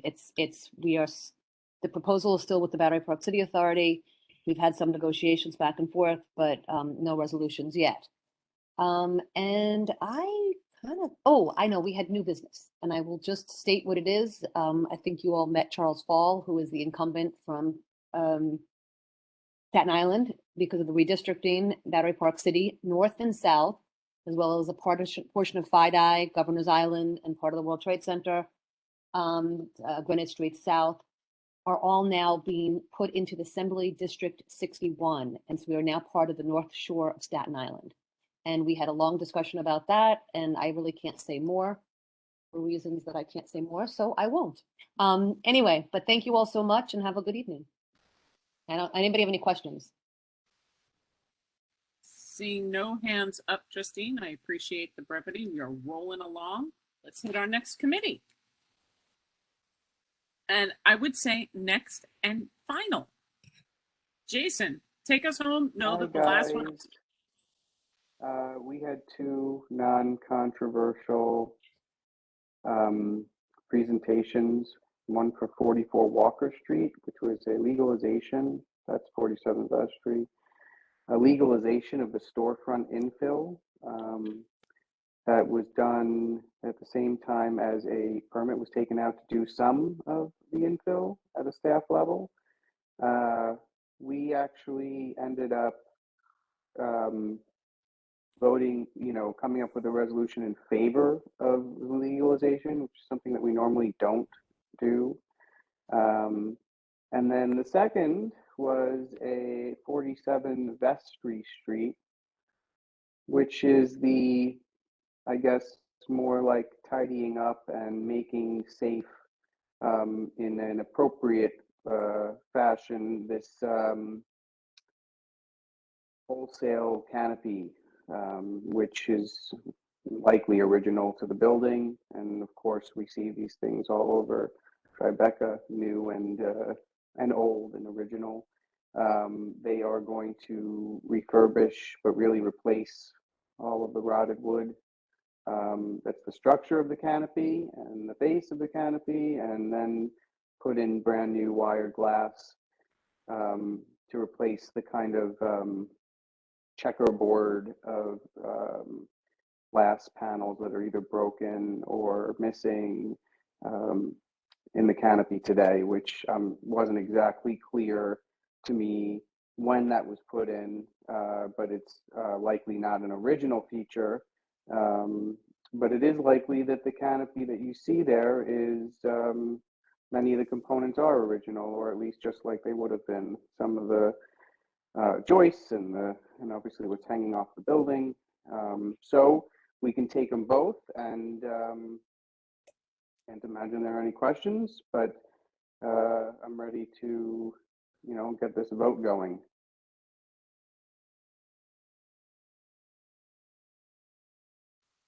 Sorry, forgot I was on mute there.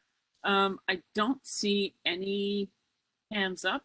Hands up, anybody? Last call. Are we taking them? I apologize. Separately Yeah, or we together? should take them together. Okay. Anybody have any questions on either application? This will be roll call and our final vote for the night. Mimi, take us home. Roll call. Amoruso, Yes for both. cool. Thank you. Blank, Blank, yes. thank you. Brown Kennedy, Brown Kennedy, yes. thank you. Could you mind if I catch up with you? Cameron, Cameron, yes. thank you.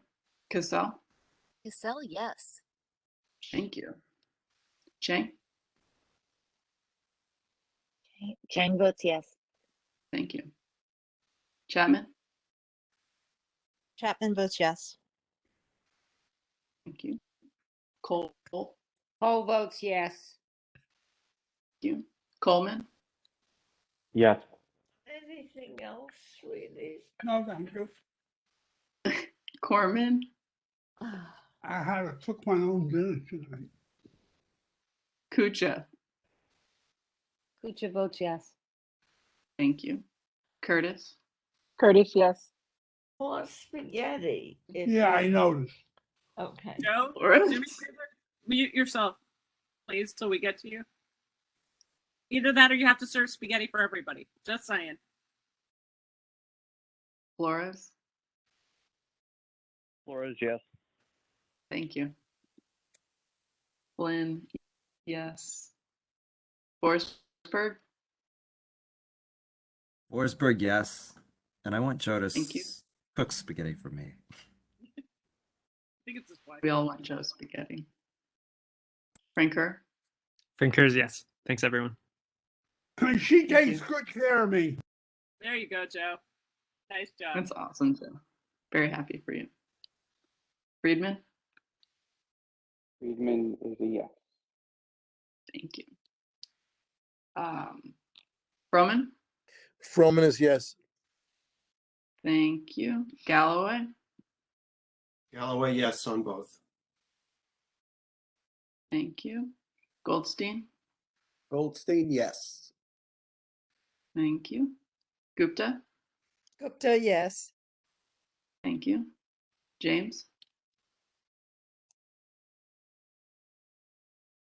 Mary Ellen, Yes. thank you. thank you. Joyce,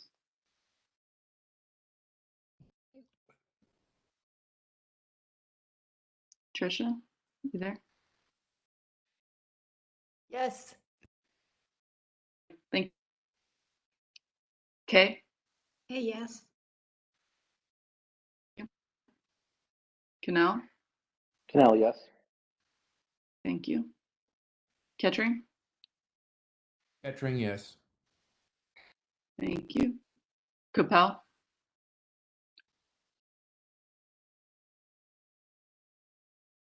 Capel, you still there? All right. Come back later. Lamory, Lamory, yes. thank you. Lerner, Yes. thank you. Mahoney. Mahoney, yes. Thank you. Meltzer. Meltzer, yes.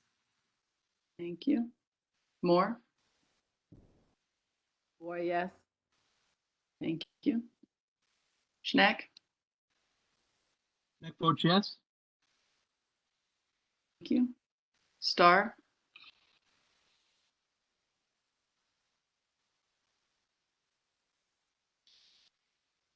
Still there, Laura? See, you're on. You're muted though. Laura Star. Sorry, I was muted. I'm sorry. I vote yes. Laura Star votes Thank you yes. so much. Awesome. Jimmy Sung.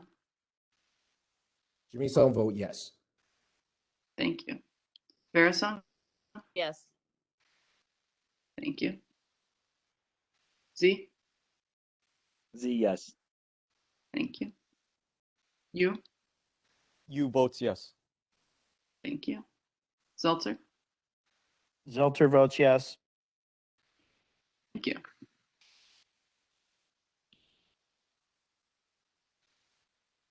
I think we're good then, right? Yeah, unless Capel is on and wants to vote. Otherwise, Actually is by phone. See him earlier. yeah. So unless there's a connection issue there, Mark him non-voting. Don't be nice, Joe. All right, I think he's good. I don't see him still on, so he'll be left early. I thank you to everybody. Before I call the meeting to a close, this is a reminder that unless we hear otherwise, the executive order will expire on March 16th, making executive and any meeting after executive hybrid. Please stay tuned in the month of March for important updates as we get them. Otherwise, I look forward to seeing you either at Chat and Chew on March 11th or in person for executive and full board next month. We are working on spaces for maximal health for everybody. So if we're hybrid, we have to show up to be able to meet quorum to vote, right? 10-4. The public does not, but we do. Got it. Are you asking though whether they are going to change that or not, and that if we're hybrid we can vote? You're working on that. That is a legislative thing that we are waiting to hear back from. So I would highly recommend we call our new assembly member and our senators. Yeah. Make sure that stuff gets. Yeah. Because just for the record, it's Staten Island, they want to meet in person. Yeah. Because I've listened into some of those meetings just because, it's our new world. Well, it is different though. I mean, you take a look at, like, for example, the Battery Park City Authority has always had board members who were able to vote even when they weren't in the room. So I find it a little sus that we cannot, but we're hoping that the state takes this up prior to March 16th, which is the last day of full virtual. Yep. On that, thank you. So we should write Charles Paul, not Elaine at this point? Well, no. Who should write Charles Fall? He is your assembly member. No, he's not yet. Not until next. That's right. That's So right. you know what? Write all of them. Write all of them. You can write to him because it certainly is useful. He's sitting in office. Right. But who else should we write to him and ask him to besides join Elaine in on and you? something, You but should he is write not the to assembly member right now. Sitting elected state official. Correct. That's correct. And he is a sitting state elected official, so he would Correct. have a say in this decision. But he does not represent us unless he wins, and then is our assembly person starting January 1st, 2023. 2023. Okay. Okay. Good night, everybody. Fantastic. And with that, the meeting is adjourned 9:26. Thank you, everybody. Have a wonderful week and go enjoy the month. I'll see Thank you, everybody. Thank you. Good night. Thank you. Night, everybody. Thank you. Have a good evening. Thank you.